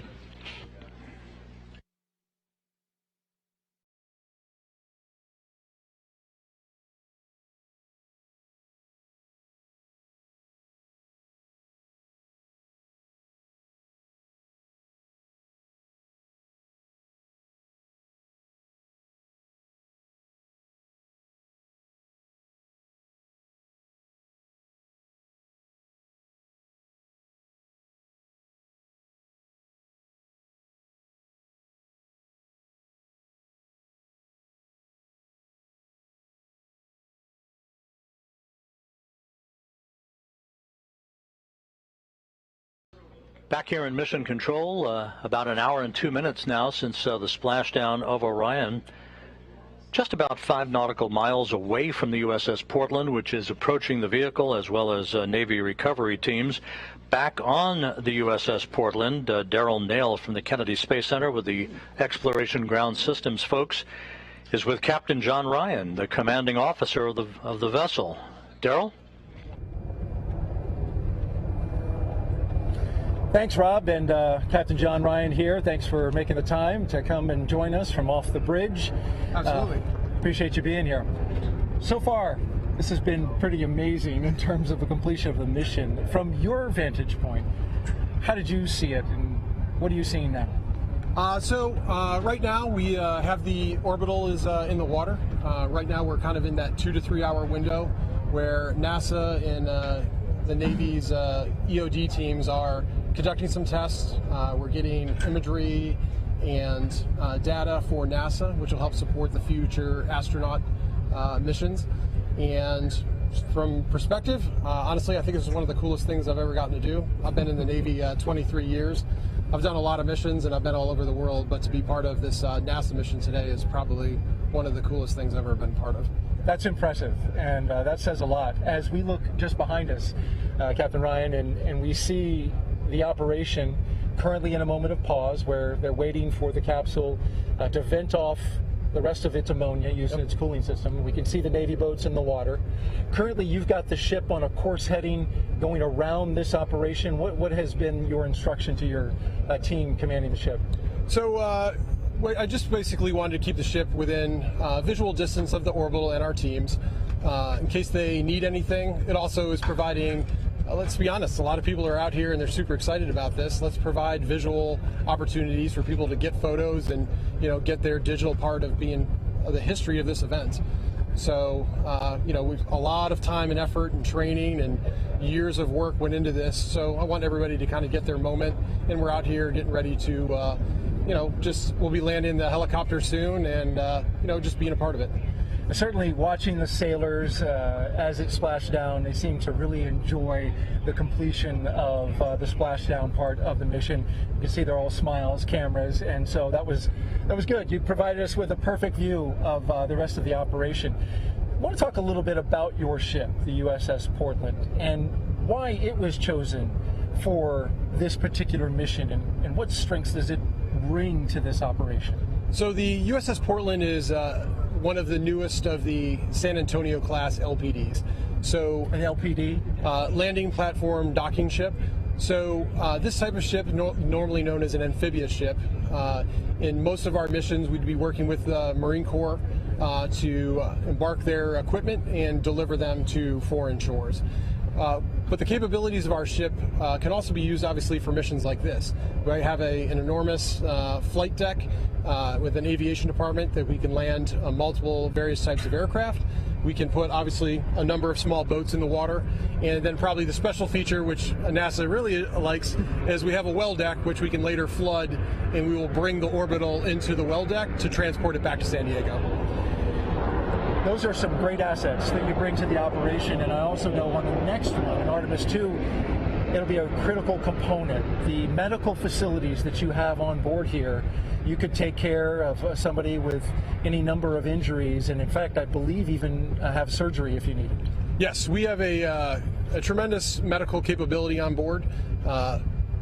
Hopefully not that it will be needed, but we do have a operating room, medical staff, and a lot of ability to take care of personnel should anything, you know, not work out as designed. This ship was just recently in Los Angeles at Fleet Week earlier this year. Yes. Got to show it off to the public, and that's a matter of pride, I imagine, for the team. Absolutely. The ship has had a very busy year. The ship returned from an overseas deployment much earlier in the year, supported Los Angeles Fleet Week and also the Rim at the Pacific exercise this summer, which had about 20 nations participating. So it's been a very busy year for the ship, and I think this is really just kind of the cherry on top where you get to do an unusual mission and support history. Tell me about the footprint that NASA takes up on this boat. I'm sure I haven't seen all of it. I've seen a lot of it, the well deck, certainly the equipment that we have running on the various decks outside and inside. It's pretty sizable.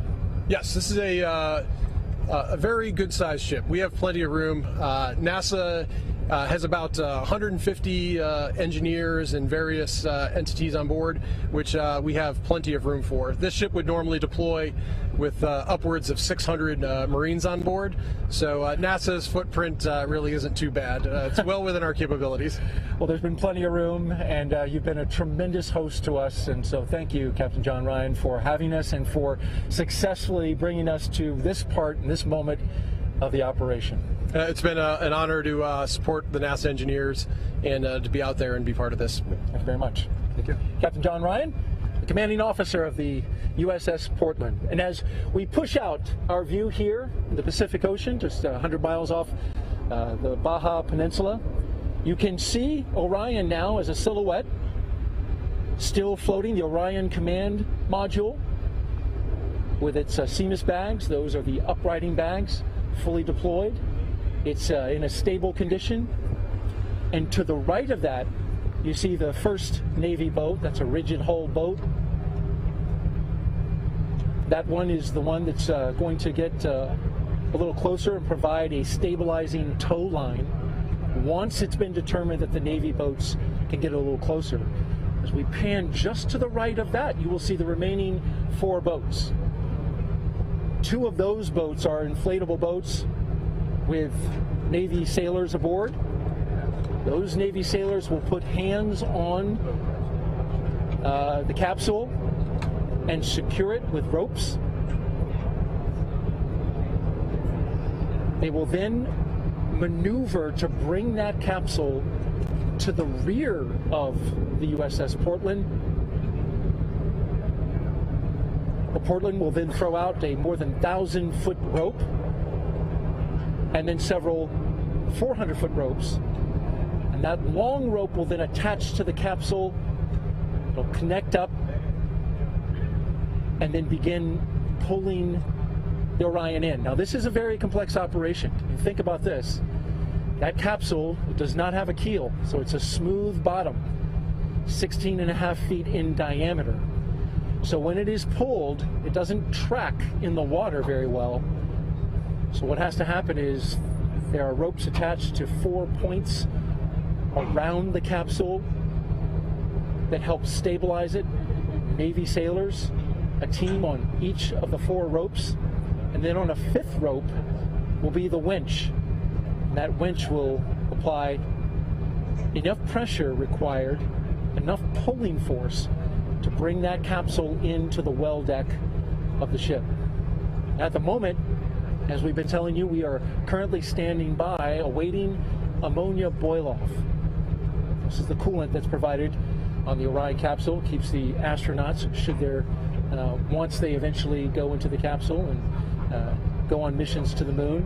Currently, no astronauts in this capsule, but we've got to vent off the ammonia nonetheless. The allotted time for that is 2 hours. And so we are just 1 hour and 10 minutes into that waiting period. And then once it's clear, you'll see those Navy boats get closer. But currently, we are still standing by, waiting for the completion of ammonia boil-off. That's it, live from the deck of the USS Portland. Of course, we'll have more interviews for you as we go along. But for now, send it back to Rob Navius in Houston. Thank you, Daryl. Looks like a beautiful day out there west of Baja, California. A lot of smiles here in Mission Control in Houston. We're about an hour and 11 minutes since the splashdown of Orion to wrap up its 25.5-day mission. Integral into the flight of Orion was the performance of the European service module that functioned perfectly to take Orion out of Earth orbit on its way to the moon, and did everything it was asked to do throughout the course of the flight. And joining us is Philippe Delou, who's the Orion European Service Module Program Manager from the European Space Agency. Philippe, congratulations. Thank you for joining us today. Thank you, and good afternoon. Philippe, that service module went through its paces and was spot on every time it was asked to conduct a burn. Everything that it was planned to do was executed perfectly. Your thoughts on this mission?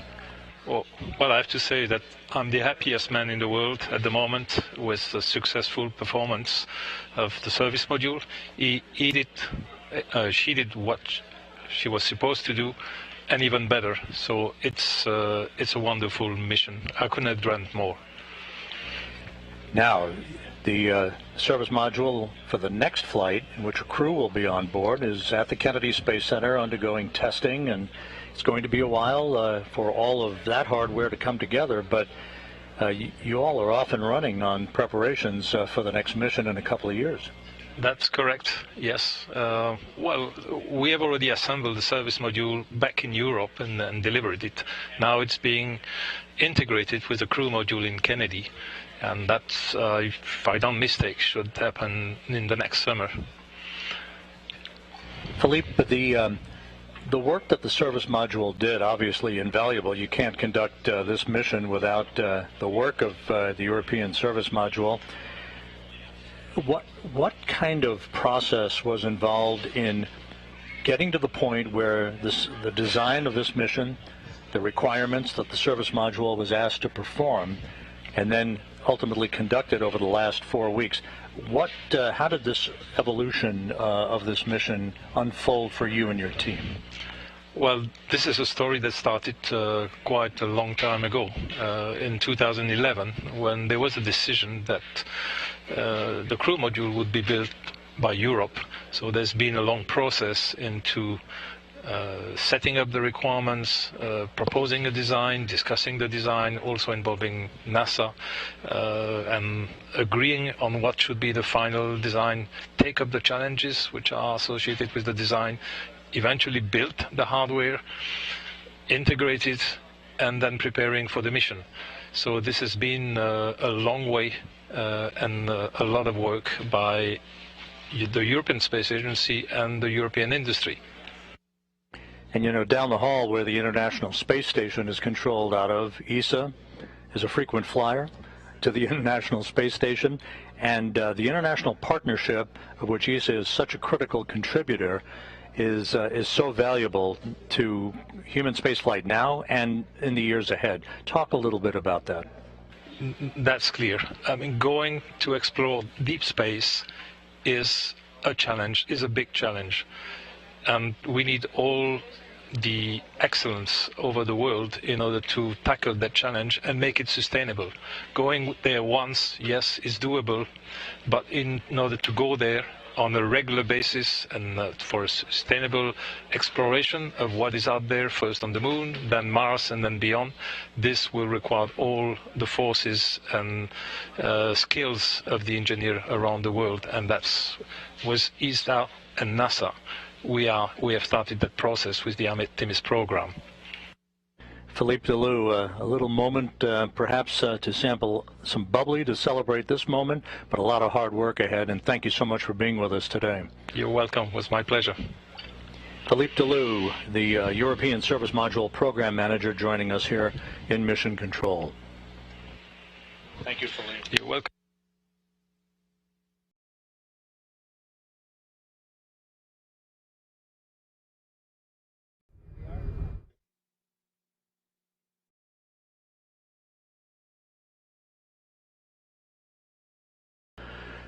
This is Mission Control Houston, and all of the action now is focused on the USS Portland, west of Baja, California. My colleague Daryl Nail is there. Daryl?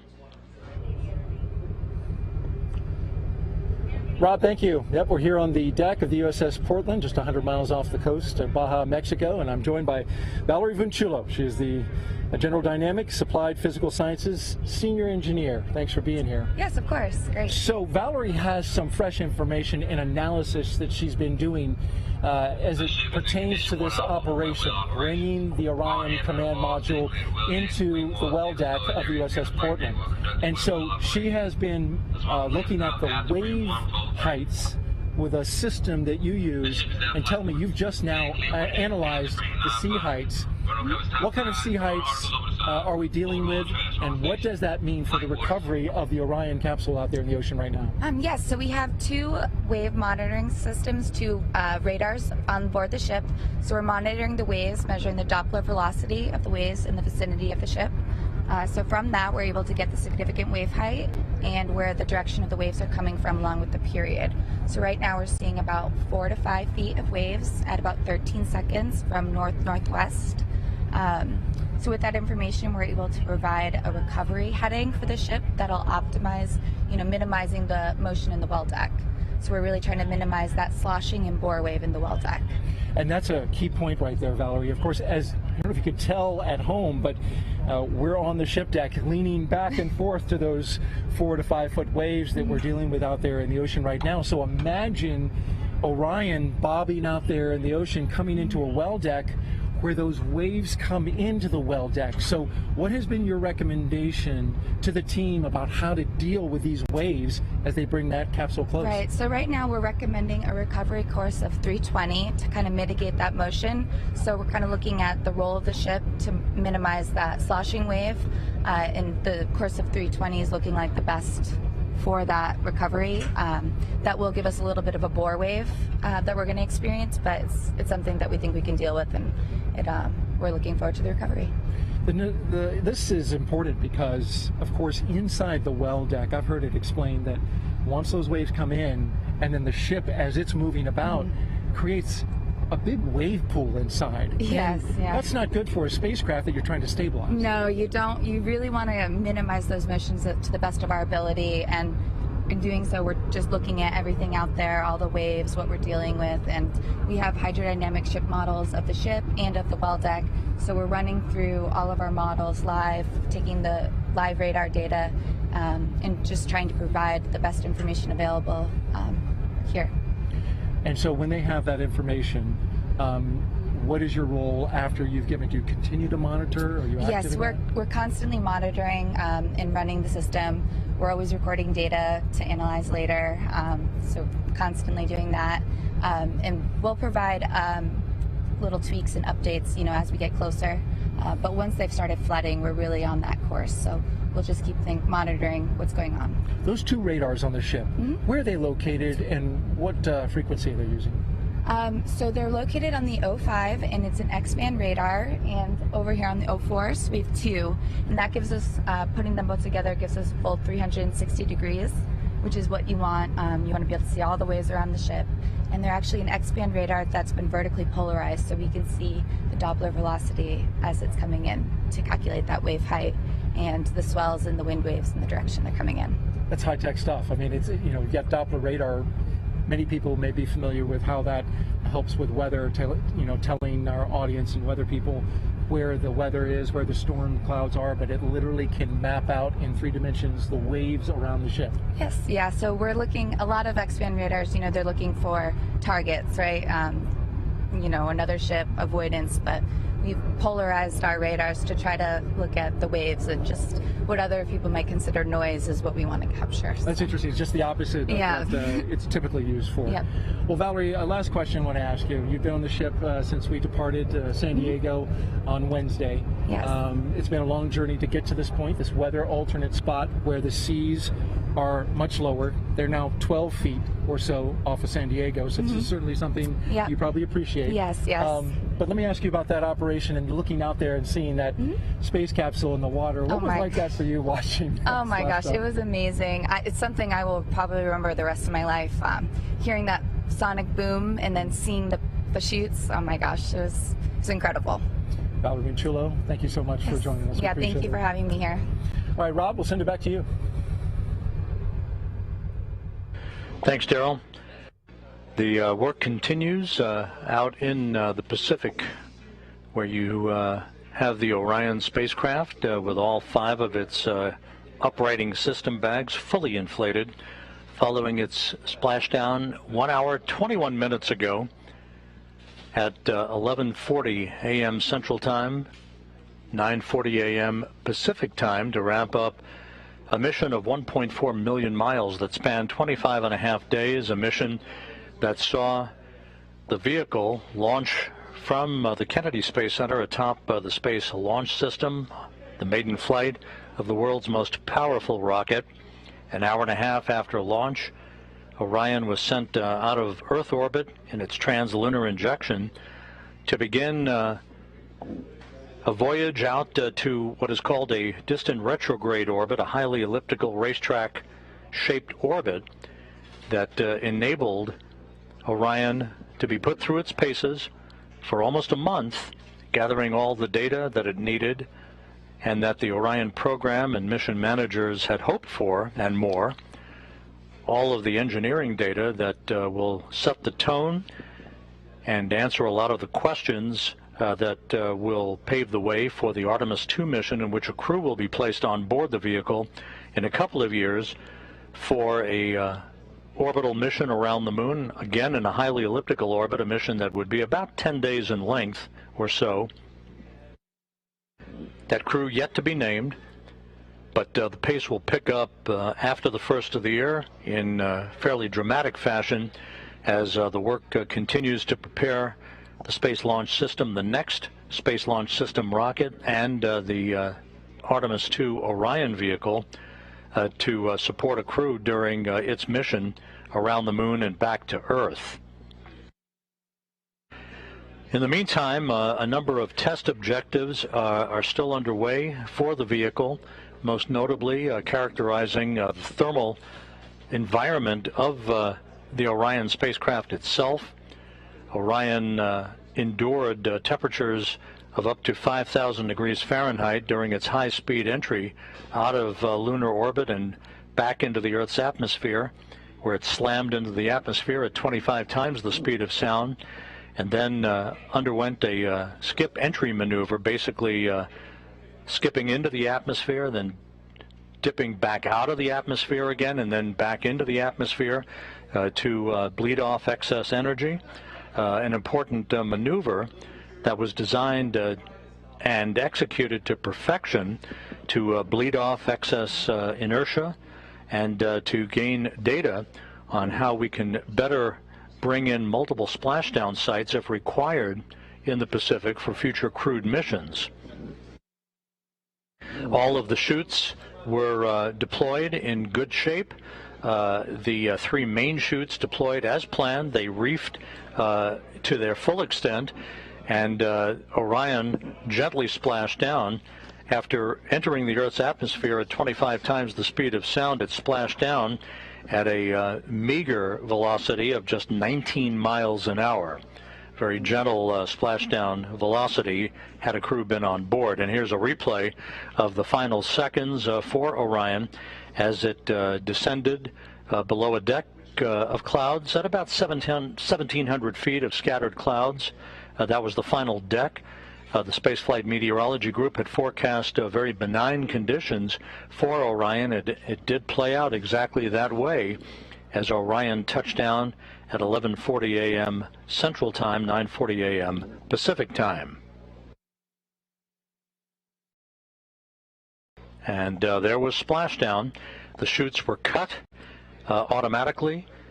The 5 crew module uprighting system inflatable bags inflated with helium gas as planned, and Orion is gently bobbing out with the Navy divers very, very close to the spacecraft.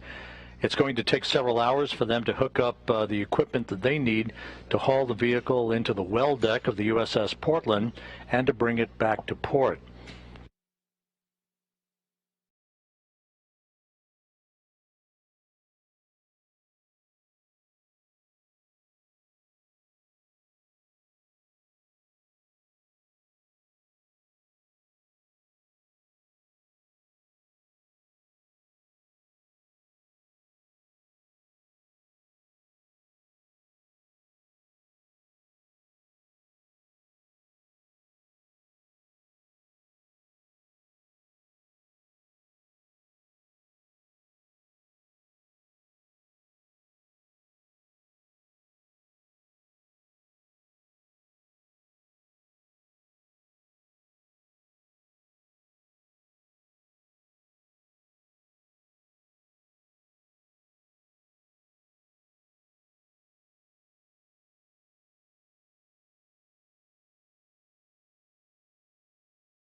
Back here in Mission Control, the entry team of flight controllers watching the data of the post-splashdown test objectives.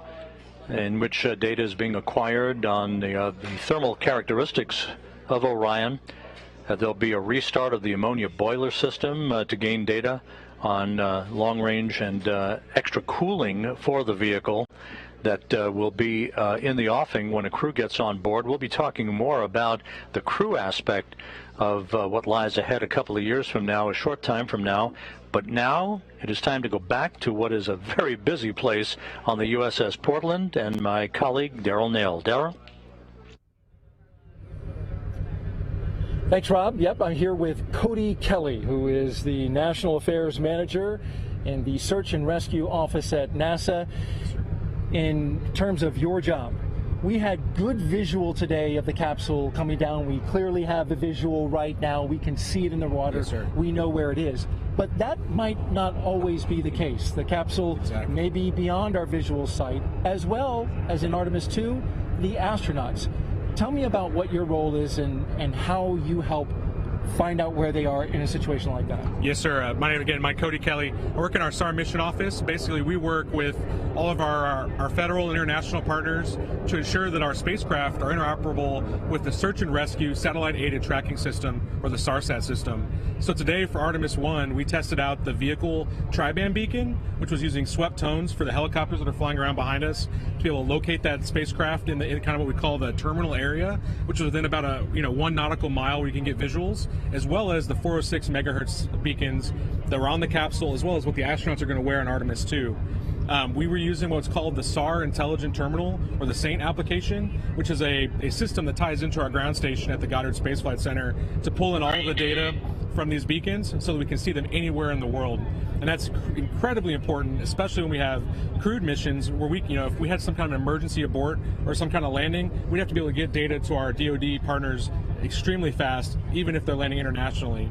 And this is something that we do for all of our human spaceflight programs, but Artemis really has a kind of special place in my heart because all of this effort started way back in 2016 with URT-5.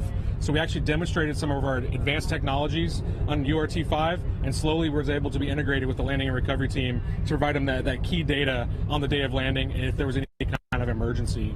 The astronauts are going to wear what's called the Angel beacons, which are the advanced next generation emergency locator beacons that are located on their life preserver equipment, and that's going to be able to track an astronaut if they had to get out of the capsule, if there was an ammonia leak or some kind of emergency, as well as tying that into what the vehicle telemetry is saying to be able to give a good SAR picture to these guys that are flying helicopters looking for survivors or being able to go rescue astronauts. And so let's talk a little bit about that further. The astronauts will be wearing GPS, essentially they're GPS locators, right? Exactly, yes, sir. They're beacons. And then, of course, the crew module itself has a tri-beacon. Yes, sir. So how do you delineate between those two? And that's really the power of our ground station and all these web applications. They're two different legacy beacons. You have a first-generation SARSAT beacon, which is what you have on a standard boat. Even the ship itself has a first-generation beacon. And then we have what is called a second-generation beacon, which is an advanced waveform that's specifically for the astronauts themselves. In our application, we're able to actually identify each of those beacon IDs and tie them to a specific crew member so that when they turn it on, we know exactly whose beacon that is and exactly where it's at. And the power behind that is with these emerging technologies, we're able to do this even if we have bad GPS connection or we're really anywhere in the world. And this is the kind of stuff that you can have is if you go to a vendor and buy it for your boat, if you're out hiking, we're using those technologies for civilians for astronaut use and kind of vetting it out here out in the open ocean, knowing that astronauts are really one of our prime customers. So you ran a test today, right? Yes. As this operation was unfolding, the crew module was sending out its beacon, its tri-beacon, but then you also had those Angel beacons for the astronauts. They were what? You put them on the boats, yeah, right? we put them on the ribs or the rigid hulls inflatable boats that are out there tending the capsule, as well as on the fantail of the ship. What we're doing is we're looking to make sure the air crews could delineate between these various beacons if the crew members ever had to get out, as well as looking at the performance of the vehicle tri-band beacon after it's spent almost 2 weeks in space. So we're looking at not only today's technology but tomorrow's technology to kind of serve Artemis emerging partners and really the folks that are going to be in harm's way on a daily basis. Your test was part of the operation today, and how did it perform? It went phenomenally. I can't give more kudos to the crew of the Portland.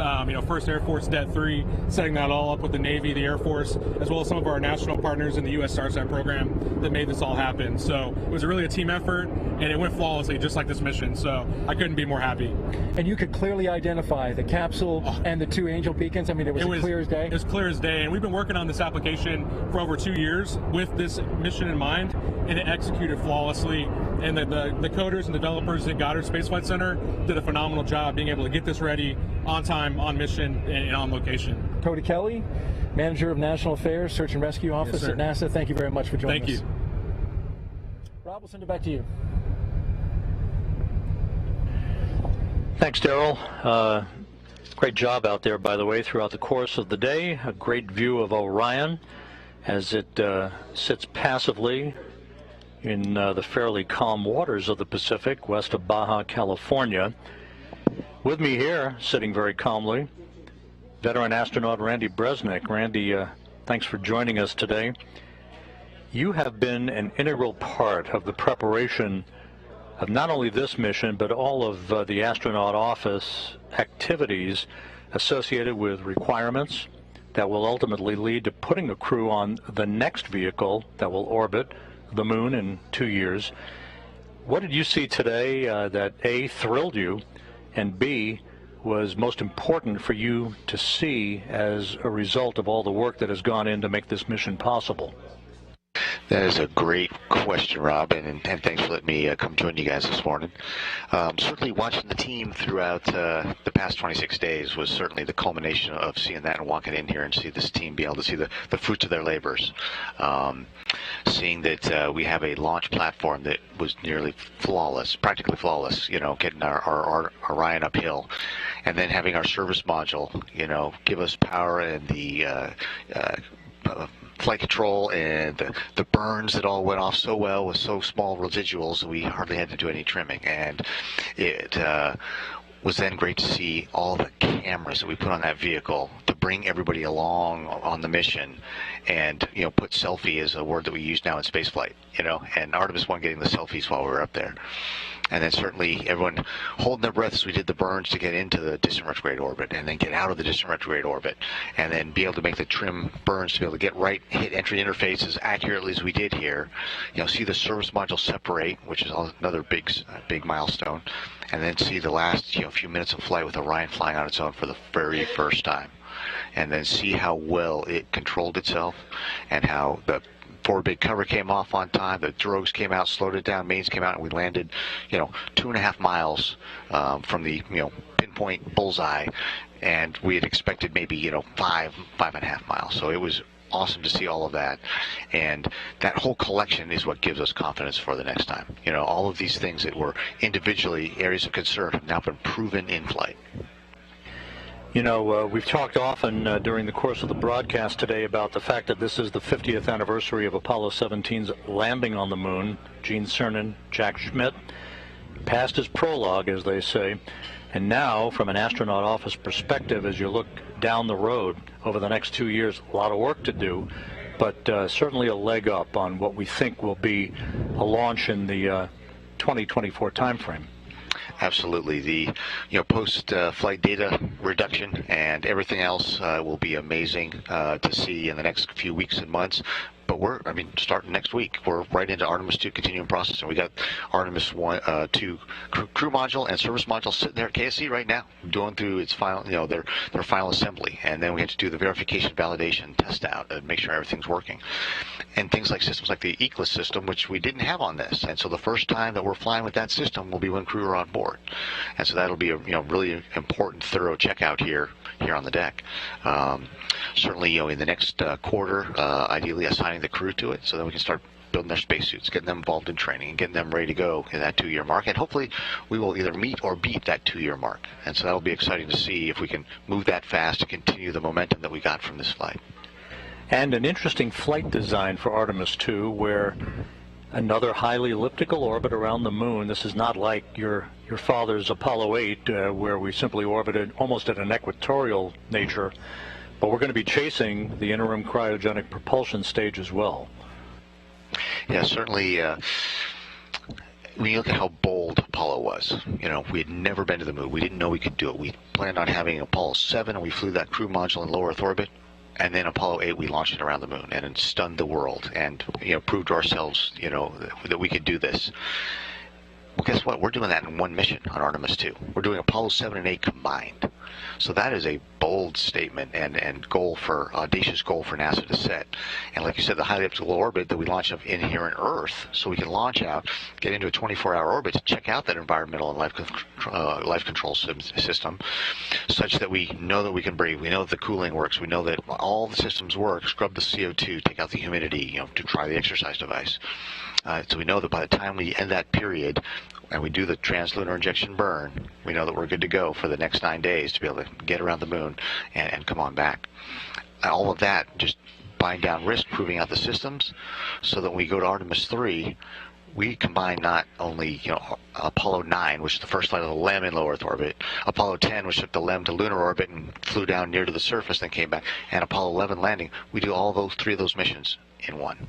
And that is very exciting, very bold, and it has got to be exciting to anybody that's in the space program, is interested in the space program, or the young people out there who are the first future space explorers who will be on those later Artemis missions.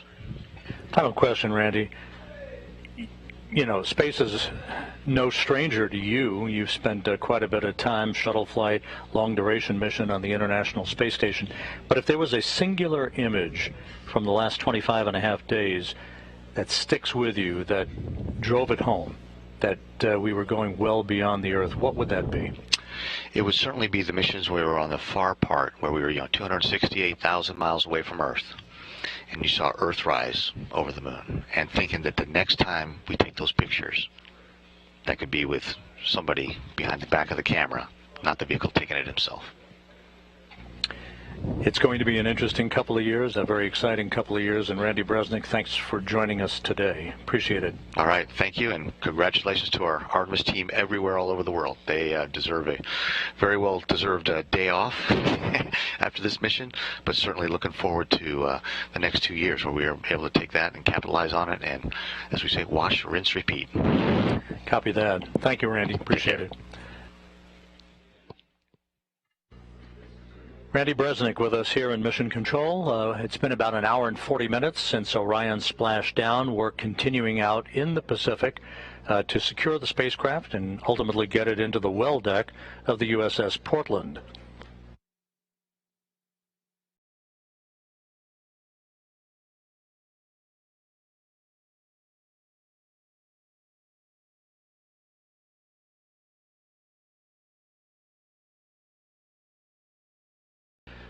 As the team here in Mission Control works through the post-splashdown procedures before they hand the vehicle over to the Exploration Ground Systems recovery team on the USS Portland.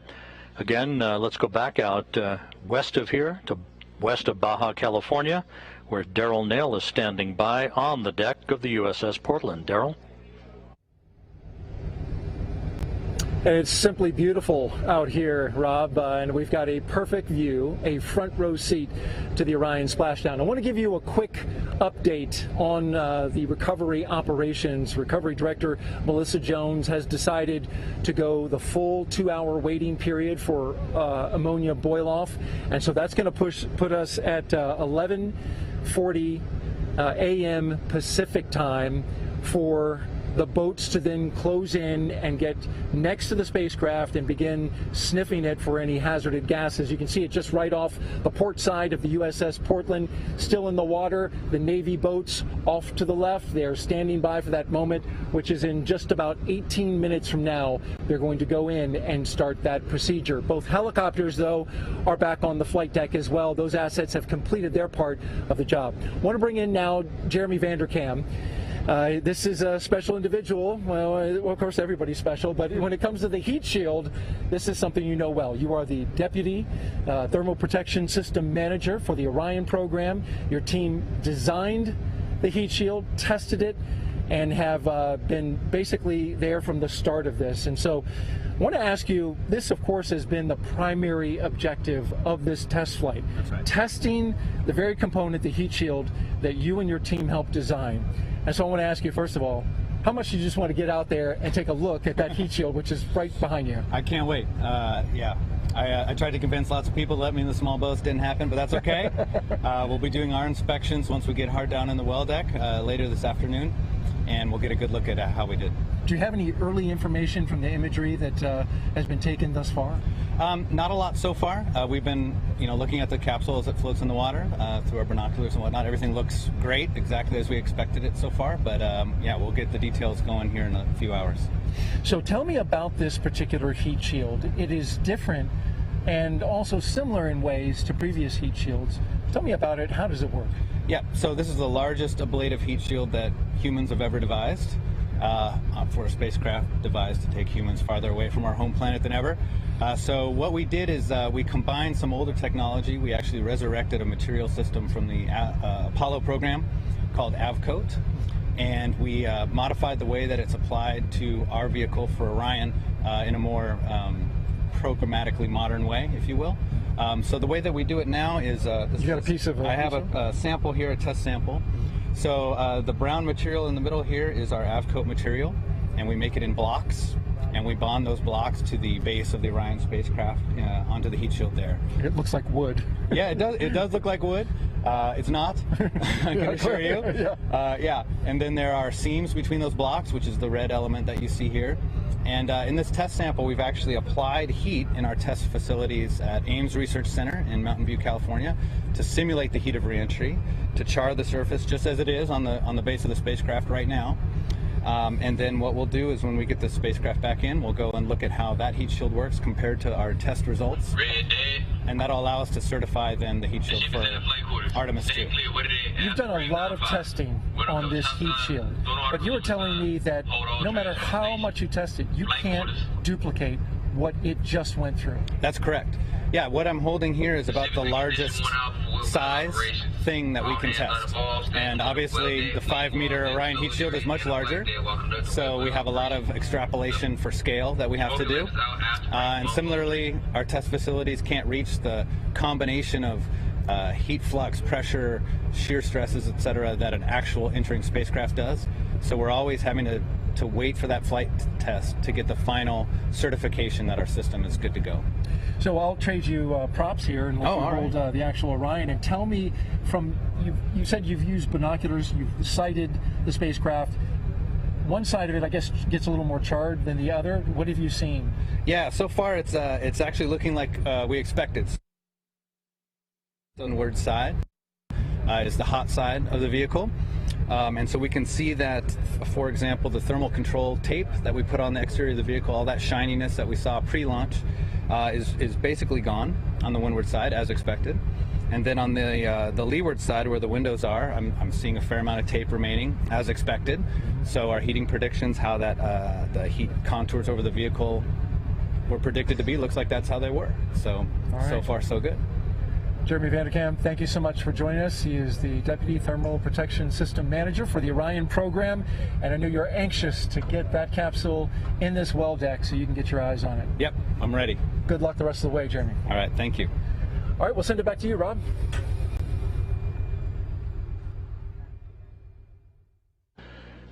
Thank you, Daryl. Back here in Mission Control. We're about 32 minutes or so away from the point at which the entry team of flight controllers plan to hand the vehicle over to the Exploration Ground Systems recovery team that Daryl has been involved with on the USS Portland. That will come after the completion of detailed flight test objectives, the last of which will be the restart of an ammonia boiler system to provide additional cooling for the vehicle. This is a test to see what kind of additional cooling might be required once a crewed mission returns from the moon to maintain the most comfortable level of cooling for a crew on board that is returning from the moon for an extended period of time, particularly if they wind up splashing down a further distance away from the recovery ship than Orion did today. Everything went perfectly during Orion's high-speed entry back into the Earth's atmosphere, and it splashed down and all of the post-splashdown activities that have occurred so far. as we will be continuing our coverage until Judd Freeling, the entry flight director, hands back the vehicle to the Exploration Ground Systems folks out in the Pacific.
And again, back here in Mission Control, you're looking at Flight Director Judd Freeling. In the middle of your screen, to his left, Flight Director Rick Henfling, as the entry team of flight controllers heading into the home stretch of their work here before they hand the vehicle back to the Exploration Ground Systems folks on the deck of the USS Portland, where, again, my colleague Daryl Nail is standing by with yet another guest. Thank you, Rob. And as you can see behind us, still right here on the port side, we have Orion floating, stable, and the Navy boats there tending the ship. And we should be sending them in, and in just about 10 minutes from now, they will begin sniffing for any hazardous gases that will be coming off, and then they'll secure Orion. In the meantime, we have Dr. Emily Spreen, the Sasquatch team lead for NASA. And if you thought that your name was unique, well, it is. It surprised me when I was on the ship walking by your door and I saw Sasquatch team. I thought, what might that be? And then I found out, and it's fascinating. Emily, tell me, first of all, what is the Sasquatch team? What do you do? So Sasquatch is in charge of generating waypoints for the ship and for the small boats, as well as creating footprints, which is where we get our name Sasquatch. So Sasquatch generates big footprints, and those footprints contain the debris field as it's coming down. And that's used to help position the helos in the air and keep people safe and outside of that debris field as we are, having a spacecraft splashdown. Absolutely, and it's really incredible. You were explaining to me, how you calculate these footprints, and just for background, as the Orion comes down and separates out the forward bay cover, which reveals the parachutes, and then there are certain items around that, a sabot, a lid, various pieces are coming out of it, and your team is able to model exactly or approximately where those pieces fall in the water so that assets can get close. How do you figure that out? So a lot of the data came out of CPAS drop test. That's Capsule Parachute Assembly System drop tests. Those are done out in Yuma. That was used to prove the Orion parachute system. From that, we were able to derive a lot of the aerodynamic properties of some of the debris objects, which I've got some here. Sure do. So these are drogue, lid, and sabot. They're not flight versions, but they are, representative size. These would be, on top and bottom of a parachute as it's mortar deployed, like a cannon, out from Orion. We've also got a smaller piece of debris here, and that's a pilot sabot.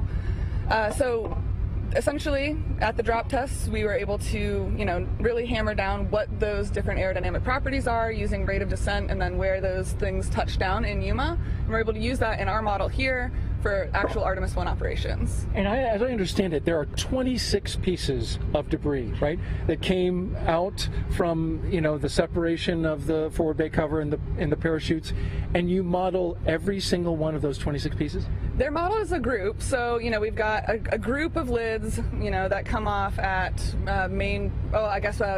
drogue parachute deployment, right? So we've got, a couple lids that come off, a couple sabots.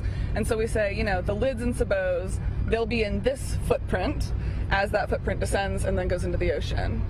And as it lands into the ocean, I guess the shape that it kind of takes is that Sasquatch, a giant footprint. That's right, a footprint. With all that debris coming down, I mean, the different aerodynamic properties, this is going to be different than, say, the larger one, which is going to be different from the parachute. what kind of modeling goes in to be able to tell where that parachute's going to float? Because the parachute takes many forms as it's falling. Right. So we're taking in, we're using that CPAS data, but we're also taking in day of weather conditions. So we've got, weather people on board the USS Portland with us, and we're talking with spaceflight meteorology back in Mission Control in Houston, and we're getting information that we're using to take into account, because once things are on parachutes, just like you said, they're drifting. But with that, we were able to predict the CM splashdown location within a nautical mile. So that's impressive. Yeah, we're really, really pleased. It went beautifully. Wow, nice job to your team and to you. Thank you. That right there is impressive. I was just going to ask you, how about the rest of the debris field? Were you able to determine with what level of accuracy the rest of it came down? So right now, none of those other pieces have GPS information on them. We're hoping to get some information about that later. We'll see what the ship's capabilities are and what NASA's able to get from that. But that's something that's still in the works, so we'll see. All right. I'm pretty certain. Emily Spreen, Sasquatch team lead for NASA. Thank you to you and your team for doing such a great job with us and joining us. It's been an honor. It's been great. Thank you. All right. Rob? Thanks, Daryl. We're coming up on the 2-hour mark since Orion Splashdown on target in the Pacific, west of Baja, California. The end to Orion's 25-and-a-half-day mission culminated a mission that was punctuated by a tremendous number of highlights, and we can take a look back at some of those highlights now. That began with the launch of the Space Launch System from Launch Pad 39B at the Kennedy Space Center at 1:47 a.m. Eastern Time on November 16th.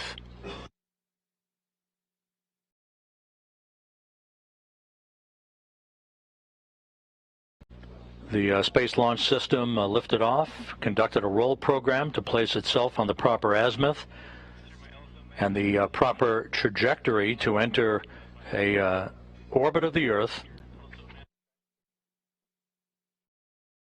It would spend the Orion spacecraft itself with its associated European service module and the attached interim cryogenic propulsion stage would spend one orbit in low Earth orbit.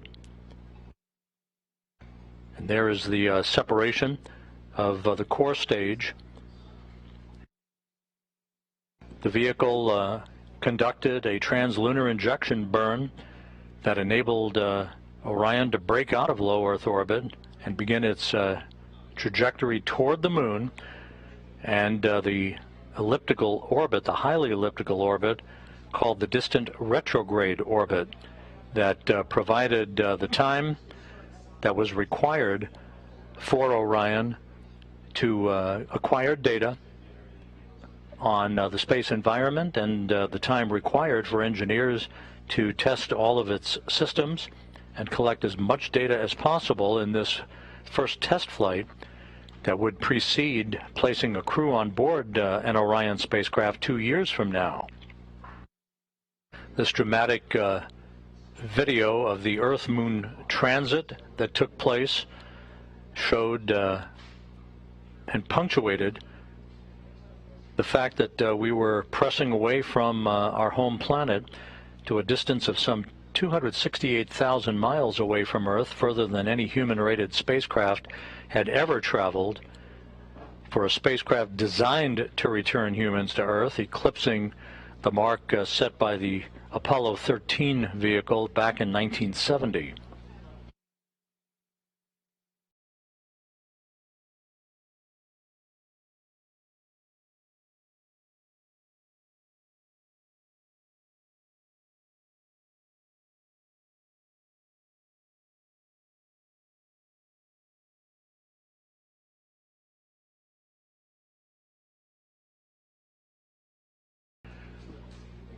The distant retrograde departure burn that began the trip home for Orion this past Monday.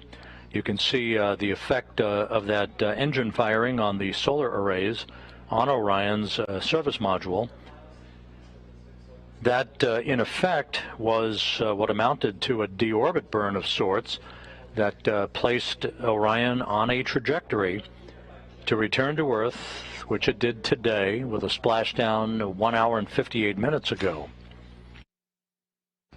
As we circled back around the moon for the return powered flyby, we saw a dramatic close-up of the moon and the crescent of the Earth in the distance, using the moon's gravitational field as a slingshot effect to set our sights on the Earth and the trajectory required to splash down in the Pacific, which we did, as Orion gently waits for the arrival of the recovery team that will begin the process of hauling the spacecraft into the well deck of the USS Portland. And this was the view from the cabin camera looking upward out of the forward bay, basically the top of Orion, as the first chutes were deployed. These were the forward bay covered parachutes that in turn pulled out drogue chutes and then the 3 main parachutes to dramatically slow down Orion's descent back to Earth. And as you see here, under 3 fully reefed chutes, Orion finally splashed down at 11:40 a.m. Central Time, 9:40 a.m. Pacific Time, to wrap up its mission of 1.4 million miles.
This is Mission Control Houston.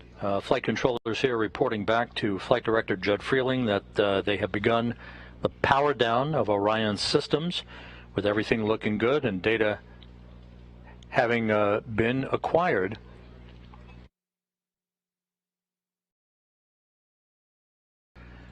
So the post-splashdown test objectives are nearing an end. The vehicle is being powered down, and we should be a short time away from the point at which Flight Director Judd Freeling hands over the vehicle to the Exploration Ground Systems folks out in the Pacific.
We'll be heading back shortly to the USS Portland, but as you can see, the first contingent of the Navy boats are approaching the Orion spacecraft, which is in great shape following its high-speed entry and splashdown that occurred just over 2 hours ago.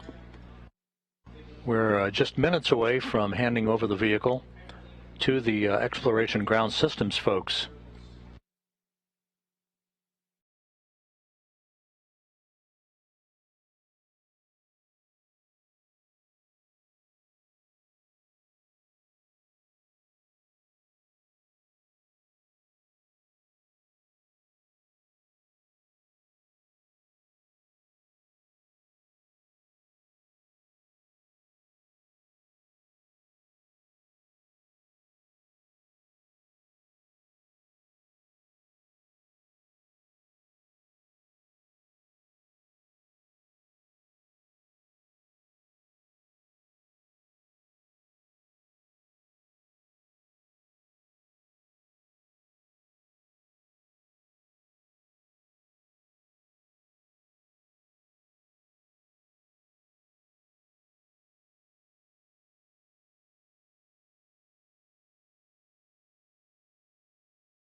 This is Mission Control Houston. Entry Flight Director Judd Freeling, who also was the Ascent Flight Director for Orion's launch aboard the Space Launch System 25.5 days ago, is addressing his team of flight controllers here in Mission Control.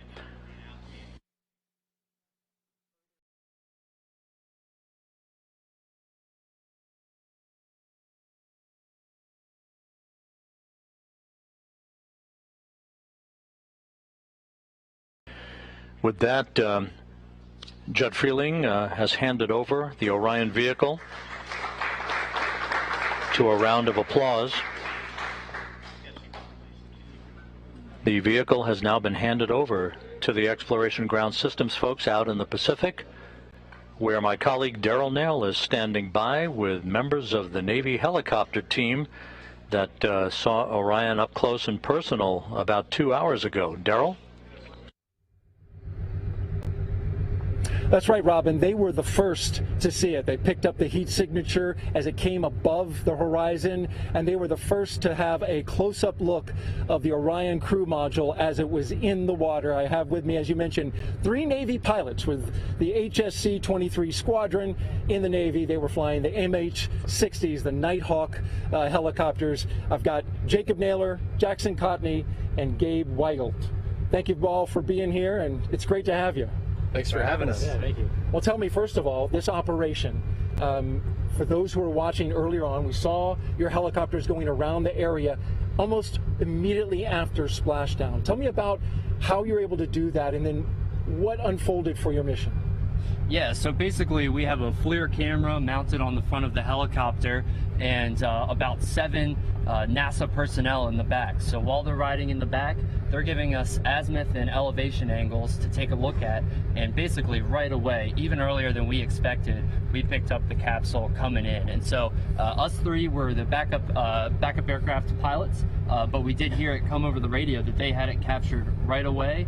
They have basically a FLIR that uses infrared, so it's seeing that how hot that capsule is coming down. They caught it a whole way down, which was exactly what we needed for that engineering data. easy to lock in on, right? At 5,000 degrees Fahrenheit, the bottom of the heat shield, that FLIR was just almost instantaneous as soon as that thing came above the horizon. Then you began capturing imagery, and we watched as the helicopters circled, and sometimes they were doing some pretty nice banks around the Orion crew module. What was that about, Jackson? Why did they take that path around Orion? Yeah, so the second part of the mission was to get a hazard analysis of the capsule, and then just engineering level fidelity data, like imagery from some of the photographers on board. And then we had another helicopter up that was testing out the new Angel beacon that the crews are going to wear eventually when the capsule does come down. So that all deals with our primary mission set of search and rescue, which is what we're hoping to do in Artemis 2, is to actually pull the astronauts from the capsule via the hoist. Right. And so you guys were also using data from the Sasquatch team. We just interviewed them and heard about the great work that they did in predicting where that debris field would be coming down, 26 different pieces as the crew module was getting its parachutes out and everything. Using that data, how accurate was it for you, and how did it help you fly around the area? So there was actually one of the NASA personnel in the back had a tablet which had the debris field on top of it, and as time goes on, that debris field could get a little smaller and smaller, and so they helped give us headings and guidances on where to turn and where to get the aircraft to avoid any of that debris field coming down and hitting us in the head on the helicopter. So yeah, right, and successful. You guys were looked great out there at sea, surrounding the capsule, flying, in fact, at sometimes very closely. We saw you hover. I don't know what the feet was, but it looked pretty close to the ocean surface. Probably about 50 feet above, just so that the photographers could get good data. And then we were kept safe by Emily and her team. The whole Sasquatch team helped us with the footprint so that we knew where we could fly, so that we'd be safe. Where does this rank for you guys in terms of your mission? I mean, you're young fellas, so you don't have your call signs yet, which eventually you'll get that. But being a part of this mission, it's very different, right? The civilian nature, where most DoD missions are not of that nature. So where does it rank in terms of you? What kind of what was it like for you? It's absolutely amazing, and certainly a career highlight for us up until this point. Yeah, we were still just in the backup aircraft, but just being able to just support these awesome pilots that were out there with us. We had Therapist and Ripper and Stapler and James. All of them did such a great job. So we're just really excited that this is both exciting for us and kind of plants that seed to be exciting for everyone else watching, and excited for the next mission with astronauts in it. So. And that'll be the next great part, right? So as Navy pilots, you'll be able to hover over top of the next capsule that comes down, and it's going to have astronauts in it. Briefly describe what you imagine that would be like. That's got to be an unreal experience. I hope I'm still around to be able to be a part of that, because that's got to be one of the greatest feelings ever, pulling someone out of a capsule that's just been to the moon and back. Unimaginable feeling, I got to say. Absolutely. Well, thank you all. We appreciate you. Jacob Naylor, Jackson Cotney, and Gabe Weigelt with the HS-23 Squadron. Great job today. Thank you for joining us, and we appreciate you being here. Thanks for having us. Thank you so much. Appreciate you. All right, and here on the USS Portland, the mission continues. The operation to recover the Orion command module, which you see is still out there in the Pacific.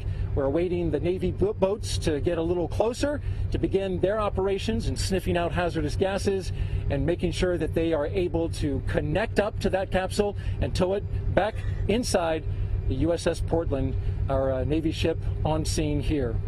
That's going to do it for us, for the Exploration Ground Systems, the Department of Defense, and NASA. We want to send it back to you, Rob, in Houston, Texas.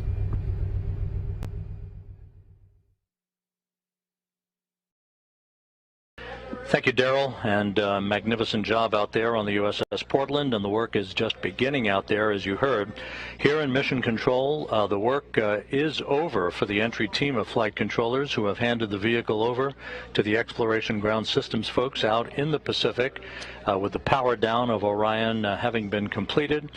Entry Flight Director Judd Freeling has released his team, and they will be making their way out of Mission Control, with Orion's handover now complete. Splashdown occurring at 11:40 a.m. Central Time, 9:40 a.m. Pacific Time. The team is posing for a team picture before they are released for the day. Upcoming, you can follow, if you wish, all of the remaining recovery work, including the Orion being brought into the well deck of the USS Portland on the YouTube channel that you see there, www.youtube.com/KSC Newsroom. The Kennedy Space Center Exploration Ground Systems folks now in charge of the operations to bring Orion back into the well deck, to get it back on shore, and then transport it back to the Kennedy Space Center for post-flight analysis. That'll wrap up our coverage of Orion's return to Earth, and let's point you to our post-Splashdown news conference that's coming up at 2:30 p.m. Central Time, 3:30 p.m. Eastern Time on NASA television, as a variety of folks discuss entry, splashdown, and recovery, and take a look back at the 25-and-a-half-day mission of Orion, its first flight, next stop, a crew on board 2 years from now. With that, we wish you a great Sunday. This is Mission Control Houston.